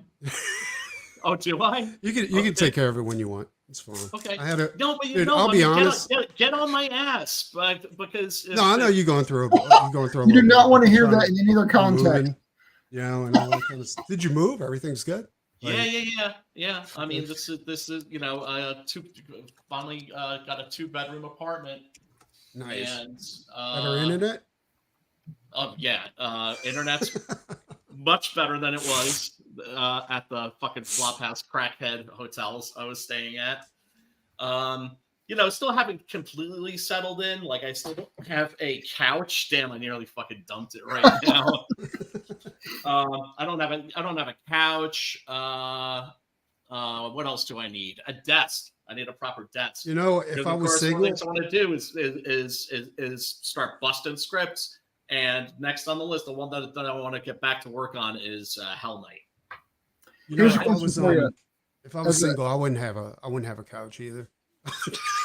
Just have a desk and internet connection is probably. Here's a question to a writer. So, have you ever written scripts that you put them in line like this is issue number 4? Hey guys.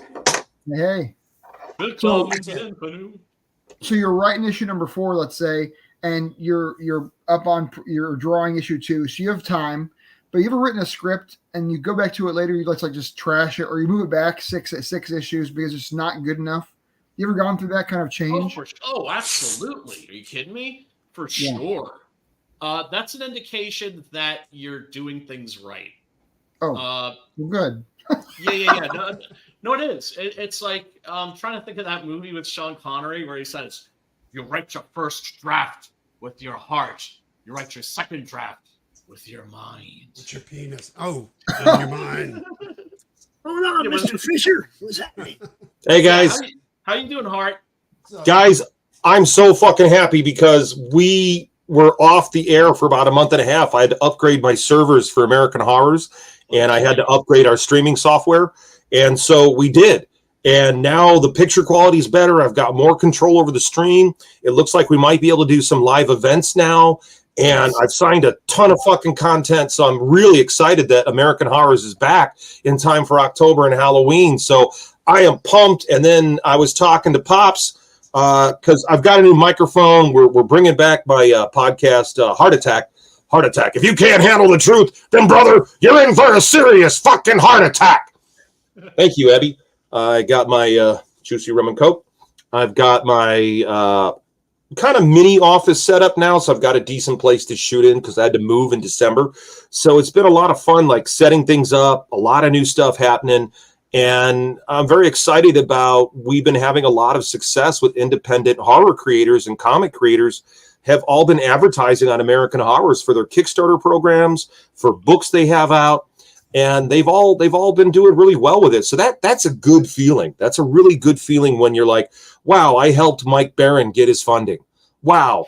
We've been running commercials for all Max Devill's stuff, Atrocity Press. But I mean, the audience at home might not know that me and Max have been working together for a long time, over 8 years now. And I've stayed over at his house. He stayed over at my house. And he's a great guy, really good guy to work with. And he's going to be doing Heart Attack with me, and it's going to be on the Madness Network. It's a show that we're going to record as if it's live. It's not going to be as political as the original Heart Attack show was, because the original Heart Attack show was super, super political. Oh, my fucking God. And I was all about being involved in Los Angeles. And the police in Highland Park, where I lived, called me the voice of Highland Park because I spoke out for police issues, emergency responders. I dealt with FEMA. I was all over the city council on corrupt developments they had where they were putting buildings on petrochemically toxic land. They were looking to give waivers on building plans for family dwellings that had fire code violations, all kinds of stuff that we were involved in. And so now I'm just going to try to have more fun with it. I'm going to try to have a better time and enjoy myself a little bit more. And Max is going to be my co-host. I used to have Josh Hadley was my co-host for a while. And I've got Tom Hollins coming on. I'm bringing on Peter Podgorski and Brian from NP Armageddon, which is a radio play that I did that's actually in the top 40 comedy podcasts in Germany right now. Yay! No shit. Cool. Oh, that's awesome. Did you guys know I'm in this NP Armageddon radio play? I'm the hero. It's not something you would normally say, and I'm spoiler alert. But I'm the hero, and it's a post-apocalyptic wasteland radio play with over 80 different actors. Did you? Are you still doing a billable omnibus? Is It's been a bitch, man, because a lot of the artwork was fucked up. A lot of the artwork, you're talking about art that's 30 years old, and so we had a very difficult time trying to correct the work. I had to scan it in several different ways, because it wasn't scanning in right. And it's my favorite character. Bill the Bullets is my favorite. Did you have access to the original art, or were you trying to reproduce it from? A lot of the original art was gone. So a lot of the original art had been returned to the artists. A lot of the original art wasn't lettered because some of it had been lettered in like Quark. I used to do all the work in Quark. So when I was laying out these books in the 90s, I was doing it in Quark. I was working for an advertising agency. Samson West Advertising, and then I went from there to work for Vivid Video. So I was working in adult films as a graphic designer. Vivid! I was a director for them too. Now I was just wondering because I was a fan. So you were actually hanging out with like Christy Canyon, Lois Ayers, trying to Barbara Dare. I know she was one of the Vivid girls. Well, we were just watching on American Horrors. We did a whole thing at Meltdown Comics where they were doing Girls and Corpses magazine was doing their Halloween party, and Marilyn Chambers was there. And so I was one of the last people to interview Marilyn Chambers before she passed away. Wow. Adult film star. And also there was another girl in there that passed away from breast cancer. I believe Stanton LaVey, we interviewed him in that episode too, and he passed away recently, the grandson of Anton LaVey, who created the Satanic Church. Lots of fun stuff on American Horror. Hart's had a really interesting life, folks. Hart has had a very, very interesting life, and it just keeps getting more interesting. Oh, yeah. And Pops mentioned that you guys are talking about the Changeling. Okay, for the audience at home, hi, I'm Hart D. Fisher from American Horrors. All day, all night, all horror. Completely free on your Roku, revamped, rebooted, and ready to rock. 24 hours a day, 7 days a week. Linear streaming American Horrors. Available on Roku with the code word AMHOR, AMHOR. Or at We Are Streamers on a Budget or www.americanhorrors.net online. I was going to say, I always watch it on my computer. I always watch it through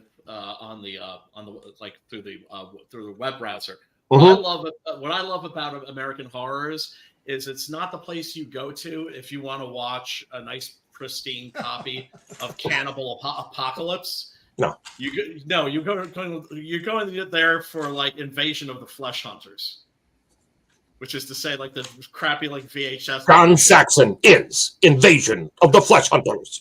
What are the okay? Why do I play those prints though, Brian? I can tell you why I play. A lot of them are right from VHS. Several of these that's VHS. Fun. Yeah. That's what I makes gotta it throw this out here special. real quick though. Hart, I appreciate everything you're doing to help us get our Roku network up and running. You guys might not know, but Hart, you know, between knowing Hart, knowing Max, some people don't know that Max and I were talking about doing this. It's been a year since the idea came about to do the Madness Roku network. It's a lot of work, Pops. You got to understand when you get involved with having a linear streaming channel, I've got like Frank Forte has been grilling me about it. I know that Riffhead from Riffhead does a show for us on Friday nights. It's like Mystery Science Theater 3000, but R-rated. Really funny. Oh my God. It's so good. But what we're doing is like the view on demand where everybody's whole playlist is. So you're not doing a linear streaming channel. No, not like you're doing it. No, we're setting up a whole network. The video on demand is its own bear to deal with because I tried that. It failed several times.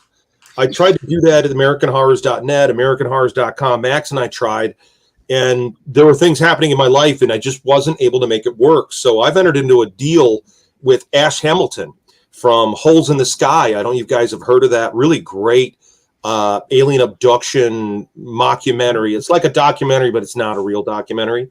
And Ash is a filmmaker based out of the Midwest. He's out of Illinois, like by, I think, Decatur or Springfield. And so he's doing a thing called Scareplex. And so he's been doing a whole video on demand thing, Scareplex, and you're going to be able to see the American Horrors channel on Scareplex. And my film, The Garbage Man, and our TV series are going to be available at Scareplex for digital downloads and for video on demand. Sweet. Uh-huh. Look, the more options you can give people, the better. When Max and I first started talking about doing it, it was like trying to get 24 hours worth of content 7 days a week. We didn't see us getting to that point, and obviously we didn't. We got 40 shows, weekly shows. You've got all these podcasting shows on your network, Pops, and when you were talking to me about this, I thought you were going to do a linear streaming channel because that content's got to be on a drive somewhere, right? Yeah. And no one's really done that. Like I want to go and I want to talk to some of these film festivals and some of these true crime conventions, because most people shoot these panels, the panels that people do at these horror conventions, and they're shot, but no one ever does anything with it. I want to put some of that stuff on American Horrors, and I thought that there was something there for you to just put your shows up, your podcasts back to back to back to back to back to back to back to back.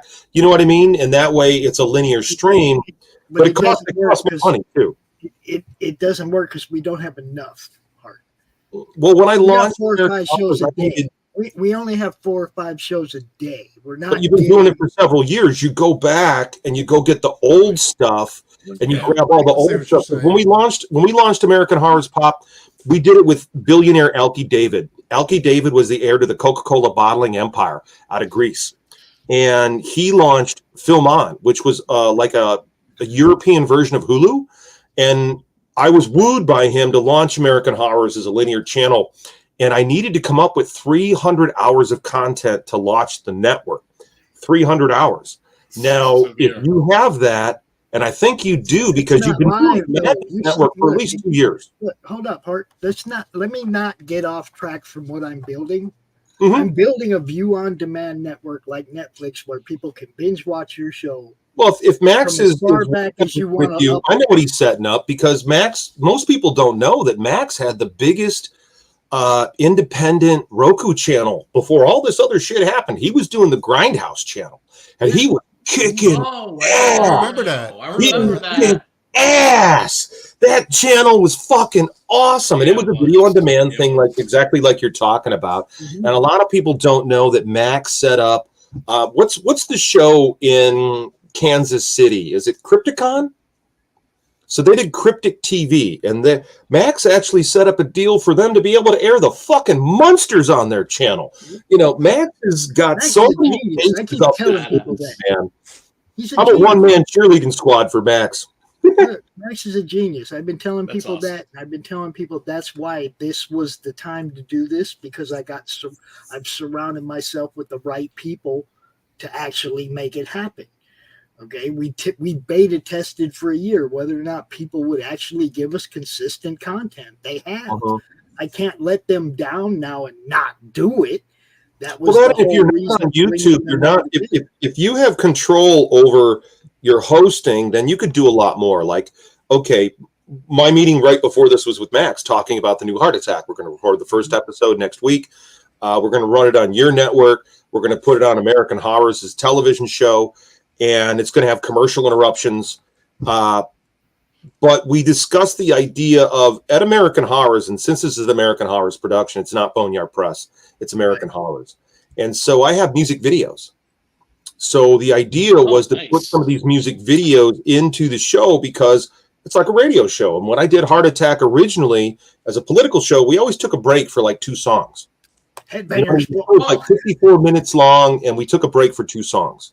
Well, you know, that's what I like about American Horrors is that it's curated. And so it's basically like a video DJ. Or the way I like to think of it is if you go to like a master sushi chef, you don't order specific things from him. You just eat what he gives you. Yeah. Right. Yeah. It's very much like that. And here's the thing. I personally program it. I am the one that personally programs everything, and I watch the network. I have it on. It's on in the other room right now. And if I'm bored, I know the audience is bored. You get what I mean? If they're bored, I'm bored. And I know it. And I'm a fan of this stuff. And you're right. That is exactly, you nailed it, the DJ at the party. Because so many people are on me about having an electronic programming guide. Like, I want to know what's playing at 9 p.m. Well, ladies and gentlemen, that's a fucking nightmare. I've got this new girlfriend I've been seeing for a bit, and she's 32 years old, and Jesus Christ, trying to find something to watch with her takes fucking longer than watching the goddamn movie. Yes.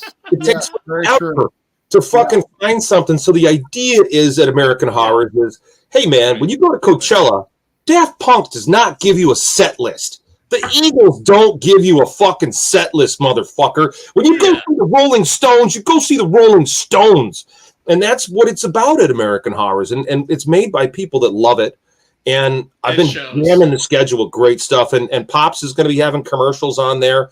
And I urge people at home, if you want to get a commercial on American Horrors, we have deals. You can get commercials on American Horrors as little as $7.50 a promo. And our average watch time on the network, it's 39 minutes per viewer.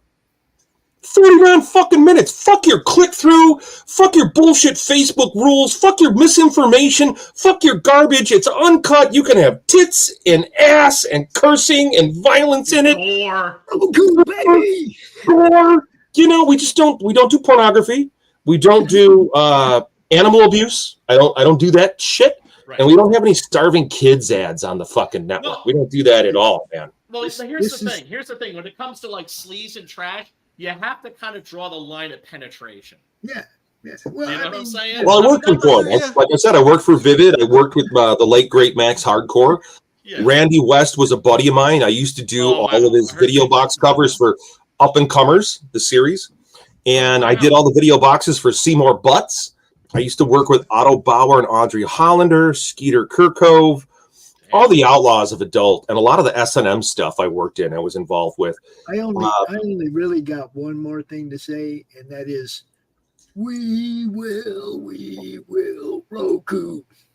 Well, look, everybody, like now, I mean, look, we're going into an election year. Not just America, but the world is getting very, very censorship happy, and you're gonna start seeing people's shit just. It's really scary what's happening. There's been a new law in Britain passed, an online safety bill that they're using to try to get Russell Brand off the air. They're going after Rumble. There is a tremendous amount of censorship happening on the internet because they're really terrified of us talking to each other. We're all grown adults. I mean, can you imagine if you were on the phone call, like me and Pops are on a phone call, and someone breaks in and go, you know, that thing you just said is out of context. It's missing context. And they hate horror. They obviously fucking hate horror. And I love horror.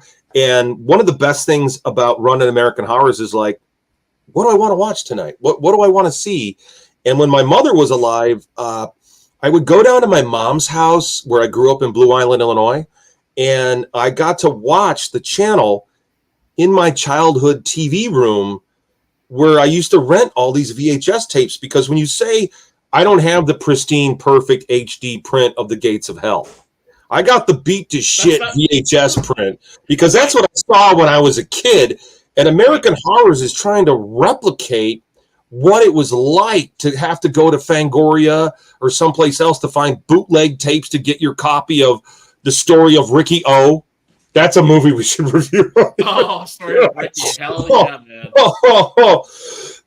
So I am trying to replicate that, and I grew up by a grindhouse theater on the south side of Chicago called the Lyric, which is reopened now. So if anybody's in Blue Island, they've got bands. They spent $1 million renovating this place, the Lyric Theater down in Blue Island, Illinois, on the south side of Chicago. It's fantastic. I'm so happy to see it back, and so that's what American Horrors is. What'd you say, Brian? I said I love it when they restore old theaters, right? Where it's because that's like something that we've lost that as part of our culture, or the old movie palaces. That and revival theaters. Like, I love what Quentin Tarantino's done with the movie theaters that he bought. The fact that he's kept film projectors in the theater.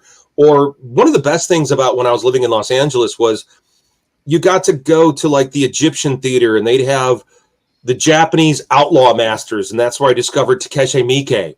And that's where I got to see The Audition in a crowded theater. Oh, God. Oh, my God. Oh, my God. Because it's really different to watch horror with an audience. It is. Watching horror at home is different than a theater. And it could be good or bad. Like when I saw The Exorcist 3, I saw it at the Ford City Theaters on the south side of Chicago. And it was right when Child's Play 2 came out. And so the audience that couldn't get into Child's Play 2 went into The Exorcist 3, and they weren't there for that movie. And when the basket was up in heaven with his throat cut, the whole audience just was laughing. They couldn't take it serious. But then in LA, I got to be there for the 25th anniversary screening of The Exorcist with William Friedkin at Mann's Chinese Theater. Oh! Or I took my late wife to see a double feature of The Fog and The Thing with John Carpenter doing a Q&A in the middle. And I gave John Carpenter a stack of Boneyard Press books. I did the same thing to Guillermo del Toro when he was doing a signing for The Devil's Backbone, which is a great. We're watching The Changeling now. And if you want to watch something that's really creepy like The Changeling, watch The Devil's Backbone. Yes. You guys know that movie? Oh, our boy Rick has to leave. Let's okay. Check out. I gotta head out, guys. Rick, great. Thank you so much for hanging out. This has been super awesome. I love this show. Thank you guys for letting me come on. I really appreciate it. And it was a great outreach campaign right there too. The link is in the chat right there, guys. What's Orphan Bloodline, Rick? Orphan Bloodline. Okay, I'll give you a quickie here. Look at me quick, buddy. So blood disorders are real. They have a lot of pain, a lot of drama. Cybernetics is real. Brother, my wife died of severe anemia and colon cancer. And she had to have multiple blood transfusions, and she had to deal with the effects of. Most people don't understand that when you get a blood transfusion, it can affect you. It can affect your mind. Right.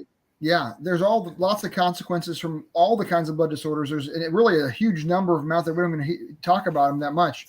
But you take this blood disorder and you connect it with a cybernetics or a biomachinery. See, like the mRNA vaccine?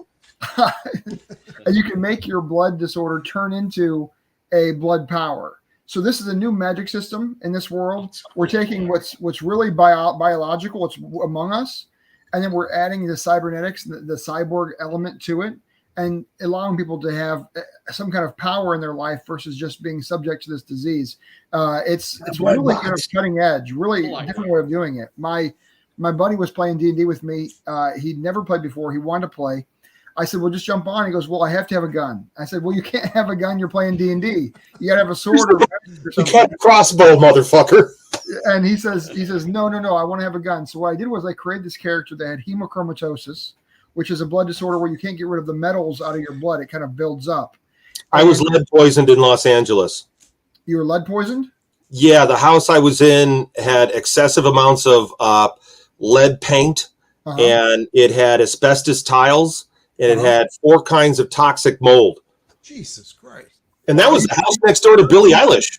You chose the right place there for sure. It was haunted. And then you came up with Bill of Bull. High school, Doc Salem, that was high school. I've been drawing Bill of Bull since freshman year of high school. Give me a heads up when you're ready to do Bill of Bull, because I'll do so. We're getting there. Kevin Strange has been helping me with the art, but I want to let Rick finish his wrap up. Yes. So wrapping it up. So he has hemochromatosis. He's doing dialysis to get the metal out of his blood. He goes to, I know this is shocking, he goes to Wuhan, China for human experimentation in order to, get through this disease by this new cutting edge technology. They put microdialysis machines on his wrists that are magnetic. They magnetically pull the metal out of his blood, siphon it into a cartridge in his palm, put magnetic rail guns in his hands, and he shoots the blood bullets from his blood, takes the metal that was killing him, and now uses it to kill other people. And he can live as long as he has these guns and he's eating food. He'll always have ammo and his weapons. And then, of course, you portal him back with a wizard to come fight the dragon. That's how the game works in D&D. But in my comic, it's really these world powers that are using the blood disorder people as human experiments to cyborg them and then have them be in their to kind of use them for their purposes. And it's a cool concept. It's a cool magic system. It is a cool concept. It is pretty cool. Really cuts in a different direction there. But the good part, I think, about the story, besides it being all new in that regard, is it also pulls us into questions about what we're doing in our lives. For instance, this kid, his parents are killed because they couldn't pay the bill. They wanted to keep him in their group, this secret society. So they kill his parents. They abduct him. And then they make him do the underworld. He's going around selling drugs and he hates it. He goes to a brothel. They sell him, stick the girl with the drugs so she can stay high and we can keep using her for sex. And he's like, listen, I'm not going to do this. This is beyond me. And they said, well, then we'll just stick you with the drugs and you'll just be used. And he has to decide what he's going to do. This is a hard decision. Are you going to be killed and become addicted to drugs because you've been abducted? Or are you going to shoot somebody else up so you can get on with the rest of your life in this underworld? These kinds of questions are hard. And there's no like hero and like villain in this series. It's all about how we deal with questions and how we don't, and how we overcome trauma, or maybe we don't. People die, or maybe they live because they're able to find a way out of it. So that's the kind of book this is. It's not super happy. In fact, one guy was reading the book. I really like this guy. He's one of my good friends. He's reading the first book. I said, well, how do you like the second book? He goes, no, I didn't read the second book. And I said, well, did I mess up or whatever? He goes, I'm never reading anymore. And I said, well, why is that? This makes me sad. Why is that? He goes, the first book was too dark. I'm not gonna do anymore. And I went home and I said to my son, I said, son, you helped me write this book. Is it too dark? Did we screw up? And he's like, it isn't dark enough. No, that guy's a pussy. That's what my dad pussy. That happened to me in my film, The Garbage Man. My film, The Garbage Man, in the very beginning of the film, it's about a black serial killer. And it's shot very much like Henry, Portrait of a Serial Killer. And that's one of the first things we're going to put for video on demand on Scareplex is The Garbage Man. And so it was shot on 16 millimeter film in the south side of Chicago and down in Champaign, Illinois. And in the beginning of the film, there's a scene where the killer has a woman and he's just beating the shit out of her. She's got her tied up and he's fucking working her over and beating her up. And it's in slow motion. And a friend of mine was a writer for Wizard magazine, Scott Brick. And I sent a rough cut of the film to Scott. And Scott got 5 minutes into the film and he's like, I turned it off, Hart. I'm like, what? It's like, if that's how you started the movie, because I'm known for my horror in comics. My work has been literally banned, burned, and blacklisted. I co-wrote A Taste of Cherry, which was seized in the Oklahoma comics bust at Planet Comics. It was convicted as obscene material. My Dahmer book was burned by Capital Distribution in Milwaukee. So I've dealt with a lot of this stuff, and Scott was just like, I can't watch it. Yeah. And he was a friend of mine. He was a friend. We hung out. We did stuff. Yeah. You know, I mean, there's certain things I can't watch. Like with me, it's like stuff to do with animals, right? Or something like The Plague Dogs. Watership Down. I think that those are brilliant. I think those are brilliant animated films. I can't watch them because they just fuck me up. I can't watch Marley and Me. Since I've been through so much violence in my life, I can't watch reality ER shows. My favorite cop show was The First 48. I thought that was the best cop show, but I always had to turn it off or leave the room whenever the police were telling the victims' families what happened to their loved ones, because I did that. I had to tell my girlfriend's mother that, your daughter was raped and murdered today. You know, so I've been through that, and I've had to do those things. So for me, that isn't entertaining for me. It's just not. So, and in horror, I would say, I think a Serbian film, I saw the uncut one. A Serbian film is a great, but really disturbed, fucked up film. I don't know if I'll ever watch that film again. But it was a good film. Same with 100 Days of Salo, or Martyrs, the original French cut, the French film Martyrs. That's a great horror film. That is so good. I don't know if I could ever watch that again. Yeah. Calvaire, that's another one. But yeah, all of the films that you just mentioned, I was like a certain. We did a thing with Max. Max did a thing called Movies. So fucked up. Brian Max and I did a thing when we first launched American Horrors. We teamed up with the Grindhouse channel. And so we did a thing called Movies from Planet X.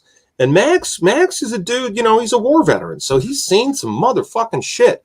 Oh my fucking God. So we did a double feature of, I think it was Last House on the Left and I Spit on Your Grave. The original Last House on the Left. And I'm sitting there because my wife and I, my late wife, she was my partner in the channel, and we created the channel together. And she's Japanese, and she grew up with like samurai rape films on Sunday nights at the dinner table, you know, on TV. The Japanese have the most bloodthirsty TV anywhere and the lowest crime rate. So when people say TV causes crime, no, it's the morality of your fucking society, assholes. It's got nothing to do with the violence on television. It's got nothing to do with the violence in the video game. It's about the morality of your society. It's about the morality of your fucking people, and about being held responsible for your own actions. It's not wrong. It's not the music. Columbine shooters didn't go kill people because they liked Doom and Marilyn Manson and Nine Inch Nails. That's horse shit. They were fucked up in the head. You have to be really fucked up in the head to be hurting people. Yep. You're messed up, and a movie didn't do that. No, I mean, John Carpenter has made 2 films about that completely insane but fascinating concept of a work of art that could drive you insane, right? Because if there were a horror movie that was so extreme that it would drive you crazy, you'd be a part of you that would want to take a little peek. I think, that there is, one of the things that draws us to horror are those elements of the forbidden. Well, they did that with, since we're talking about haunted house stuff with Changeling here, did you guys see Demon House? No. It's done by the dude, Zach something. He's one of those, I'm going to use the word, he's one of those lame-ass ghost hunter shows. I never liked his ghost hunter shows. Shit. The dippity-doo guy, he had the tight T-shirts, the Affliction shirts, and he had the dippity-doo hair. And they were always running and crying anytime. Oh, I died. I grew up in the hood, asshole. I don't give a shit. I'm fine unless you got a flaming monster flying at me. I don't give a fuck. I'm fine. I like South Park's take on those guys. Oh yeah, it was so good. And I knew Okay, in Los Angeles, working in the entertainment industry, what funny thing is, I am the man behind the curtain, ladies and gentlemen. It is my job to manipulate the viewer. I have all the friends that work on these shows, and my friend that was doing the sound work on some of these shows, and some of the people I knew that were producers would tell me, like, hey, Hart, you do know that we fuck with them. They don't know it, but we're fucking with them. We're making the noises. We're the producers, and we're making the noises. This is fake. It's fake as fuck.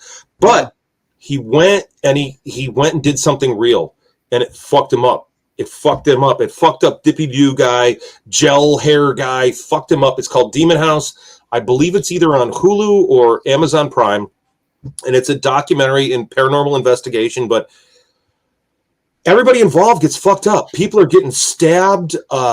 People get really fucking sick, and it has to do with magnetic fields in the house. And they bring in scientists, and they're measuring the magnetic fields. And they did one of those things where they said, I love that. This movie's cursed.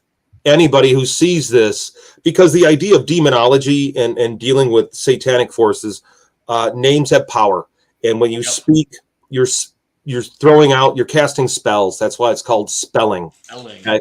That's why television is called tell-a-vision. That's why it's channeling. That's why it's programming. Okay, it's all magic. And that's part of why I do American Horrors, because I'm an evil chaos witch. And I'm gonna go, guys. Thanks so much for letting me on. I really appreciate it. It's been awesome. You're always welcome, Rick. Your story sounds awesome, dude. It really sounds great. Really Definitely go on to American Horror's Facebook page and share your stuff. And I'll put it up in my social media. Thank you. I appreciate that. Appreciate it. Good seeing you guys. Next time. Take care, Rick. Preston, can I show a page of the new Six Gun Gorilla or not? Go for it. You think so? Yeah. Is this Six Gun Gorilla? Yeah, man. I want to read that book. That looks like a great comic book. I love that title. I think Bill the Bull needs to team up with Six Gun Gorilla. I'll hook you up. That would be interesting. Art, you can get 1 through 6 trade paperback PDF on the Roku campaign right now. I don't do PDFs. I don't do PDFs. I don't do PDFs. I'm sorry, guys. Yeah. I need to read it. I need to hold the book. Me too. You know? Me too. Hart, hit me up in the DMs. I got one ready to go already in the Gemini mailer. I think we live in a really, really amazing time as creators, guys. I mean, everybody bemoans this and bemoans that, but we have an ability to be able to reach out directly to fans. And we're dealing with censorship. Sure, we're dealing with this crap, but to be able to get on these shows and show all this artwork and show all these things from the comic versus if in the old days in the 90s, I'd have to take out a full page ad in Diamond to put the ad in there. And it was going to cost me like $2,000, $1,500. And then you'd put it in the Capital Guide. And that cost you $750. And that shit cost a lot of fucking money, was man. That ad art? It was like this big or something. What was the size? It depends. You could pay for a half page or you could pay for a full page. And it cost a lot of fucking money, man. So doing these shows and for me having the television network, it changes the game completely. Yeah. Oh man, I can imagine. I got something to show you guys too. You guys might not know about. I got something for you guys to see. Hold on, let me work this. No, I'm sorry. Okay. This penis. The show is not in 3D, unfortunately. Well, it's a picture spot, so it makes it more interesting. You know, cats like shiny objects. Shiny. The problem is that people would have had to get really close to the screen to see that. Ooh. Now look at these pencils. Can we just take a look at these pencils here? They're really good. I mean, they're really good. Those are really tight pencils. It's like when I get art like this, I don't want to see it colored. I don't want to see it colored, but I like seeing it inked. Yeah, well, I mean, what Preston is doing is that he's inking it himself, inking in quotation marks. Well, that's how I normally would do it. Like myself, I would ink my own work. A lot of people forget that I'm an artist. And at first it was Rapidograph pens. Oh, God, and then Tim Vigil. Oh, God, yeah, I loved them. And then Tim Vigil challenged me to learn the brush. He said you're not worth shit until you can handle a brush. And I like the brush. There's something about it. Your Wacom tablet will never touch a brush. The brush and all the people that are doing all their art digitally, guys, you have no original to sell. Yep. You can say it, but it's fucking not. You've got no original. It's not going to hang on the wall as an original. It's not going to fade with time because the sunlight hits it. In a museum. Yep. It's not. It's never going to be in a museum. It's never going to accrue value. That's how I always feel. That's how you're not making that extra scratch. It's the truth, guys. It's the truth. And so also then I would say you guys are hurting your health. Because what's happening is you don't understand how your eyeballs function. And artists are really getting fucked up from being on these computer screens too much because human beings have evolved to see light reflected from a page. You're looking at light reflected from a source. When you do a Wacom tablet, you're staring into a light source. Yep. They told you don't stare into the sun, don't stare at the TV too long. You got to give your eyes a break. But if you just are staring at the Wacom tablet, it fucks with your eyes. It's not good for you. This is why I don't want to fuck with VR. Because the idea of having like 2 video screens just like an inch from my eyeballs, like no, thank you. I've noticed it with some of the LED screens like TV. I got something really cool to show you. Right. Not too many people know about it. You guys all know who Crom is, right? Yep. Crom. The tank dealer. First appearance in a comic. There he is in the background riding a dinosaur. He's on that dinosaur right there. Check him out. He's got his little slingshot. That is so fucking cool. Oh man, that is neat. First appearance of Crom in a comic. Rin, number That's 1. badass. He's in Rin, number 1. First appearance. Nice. Yeah, that is awesome. Fellas, I'm going to have to call it a night. Still fighting off the very tail end of the Rona. But thank you so much. I got the Rona like on my birthday. Like splitting headache and fever and everything like that. And it's like every day I feel better. Every day, but I'm still sick. Get a new escort service. Yeah, I know. They're picking up funky things from these crack ho-ho-hos. I was wipe it before you eat. To a new hood and checks out the new service. Oops. Hell yeah. Always go with the old reliables, B. Always go with the old reliables. Well, thank you for letting me crash the party, guys. I appreciate jumping in here. American Horror is back better than ever. I'm really excited about all the programming we've got. Groovy TV Season 2 is coming up in November. I've signed a lot of new films for American Horror, so we have a lot of great content coming. And man, I want to do more of these shows. I want to get out and talk to people. I got tired of the Kickstarter grind where it's like all I could talk about is what I'm trying to sell. I'd rather like hang out and have some fun. Yeah. I'm looking forward to having your show on the network, bro. Big time. Oh, Heart Attack's going to be a lot of fun, you guys. You guys will dig it, and we'll have to do like crossovers. I like crossovers. I like cross promotion. It's a lot of fun. And again, anybody at home who has a horror film, anybody at home who has a project and they need to advertise it, we had over 10 million viewers last year, guys. Average watch time, 39 minutes per viewer. No censorship, okay? None. And that's why I think that we've got one of the best deals in town for advertising is because you're going to reach a direct audience. You're going to reach an audience that's motivated and an audience that really wants horror product. They're dedicated. They're watching. We're growing and we're getting bigger every day. I'm excited to bring Heart Attack back. And again, guys, thank you for letting me be on the show and crash in at the last minute. Oh, dude, anytime. You know that. You got an open invite. Preston, tell these fools where they can find you. Twitter. Nikki the Pipe on Twitter. And X, you're on X now. Oh, on X. You're an X-Man. You're an X-Man. Look out, Doc Salem's an X-Men. X-Men! I'm twitting. I'm calling it Twix. Fuck it. Also, we do Twix is good every Monday. That is good.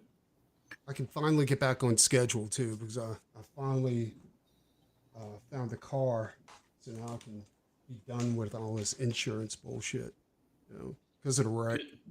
Good deal, man. I'm telling you, this 2024, American comics are making a comeback. We're gonna be busting IPs.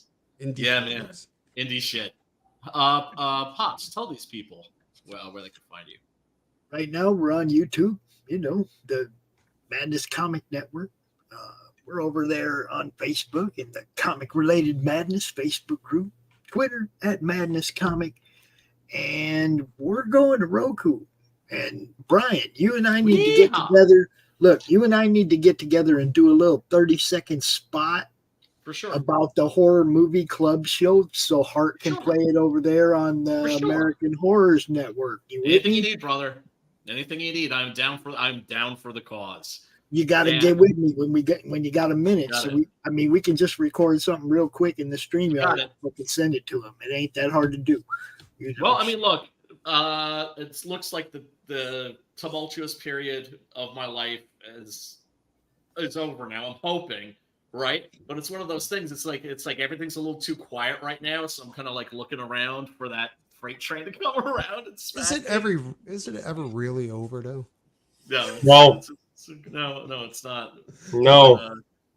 Yeah, that's a really good. I'm here to tell you, motherfucker, it's never fucking over. No, it's never. Nothing's over. Nothing. You don't just turn it off. But everybody, thank you so much for tuning in. We really do appreciate you. Smash that like button.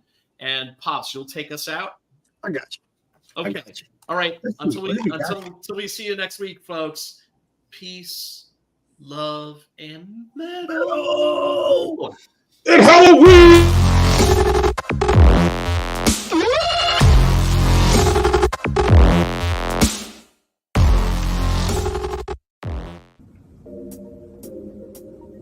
Oh man, I wish I could find a way to better advertise Apothic Press.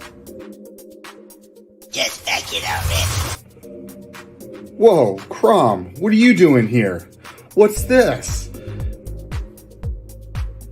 The Madness Roku Network. Sponsorship. 1 month of playing your 30-second ad on the network 3 times a day? Oh my gosh, for $20? And you can't beat that. Just back it already. All right, Crom, I'm doing it.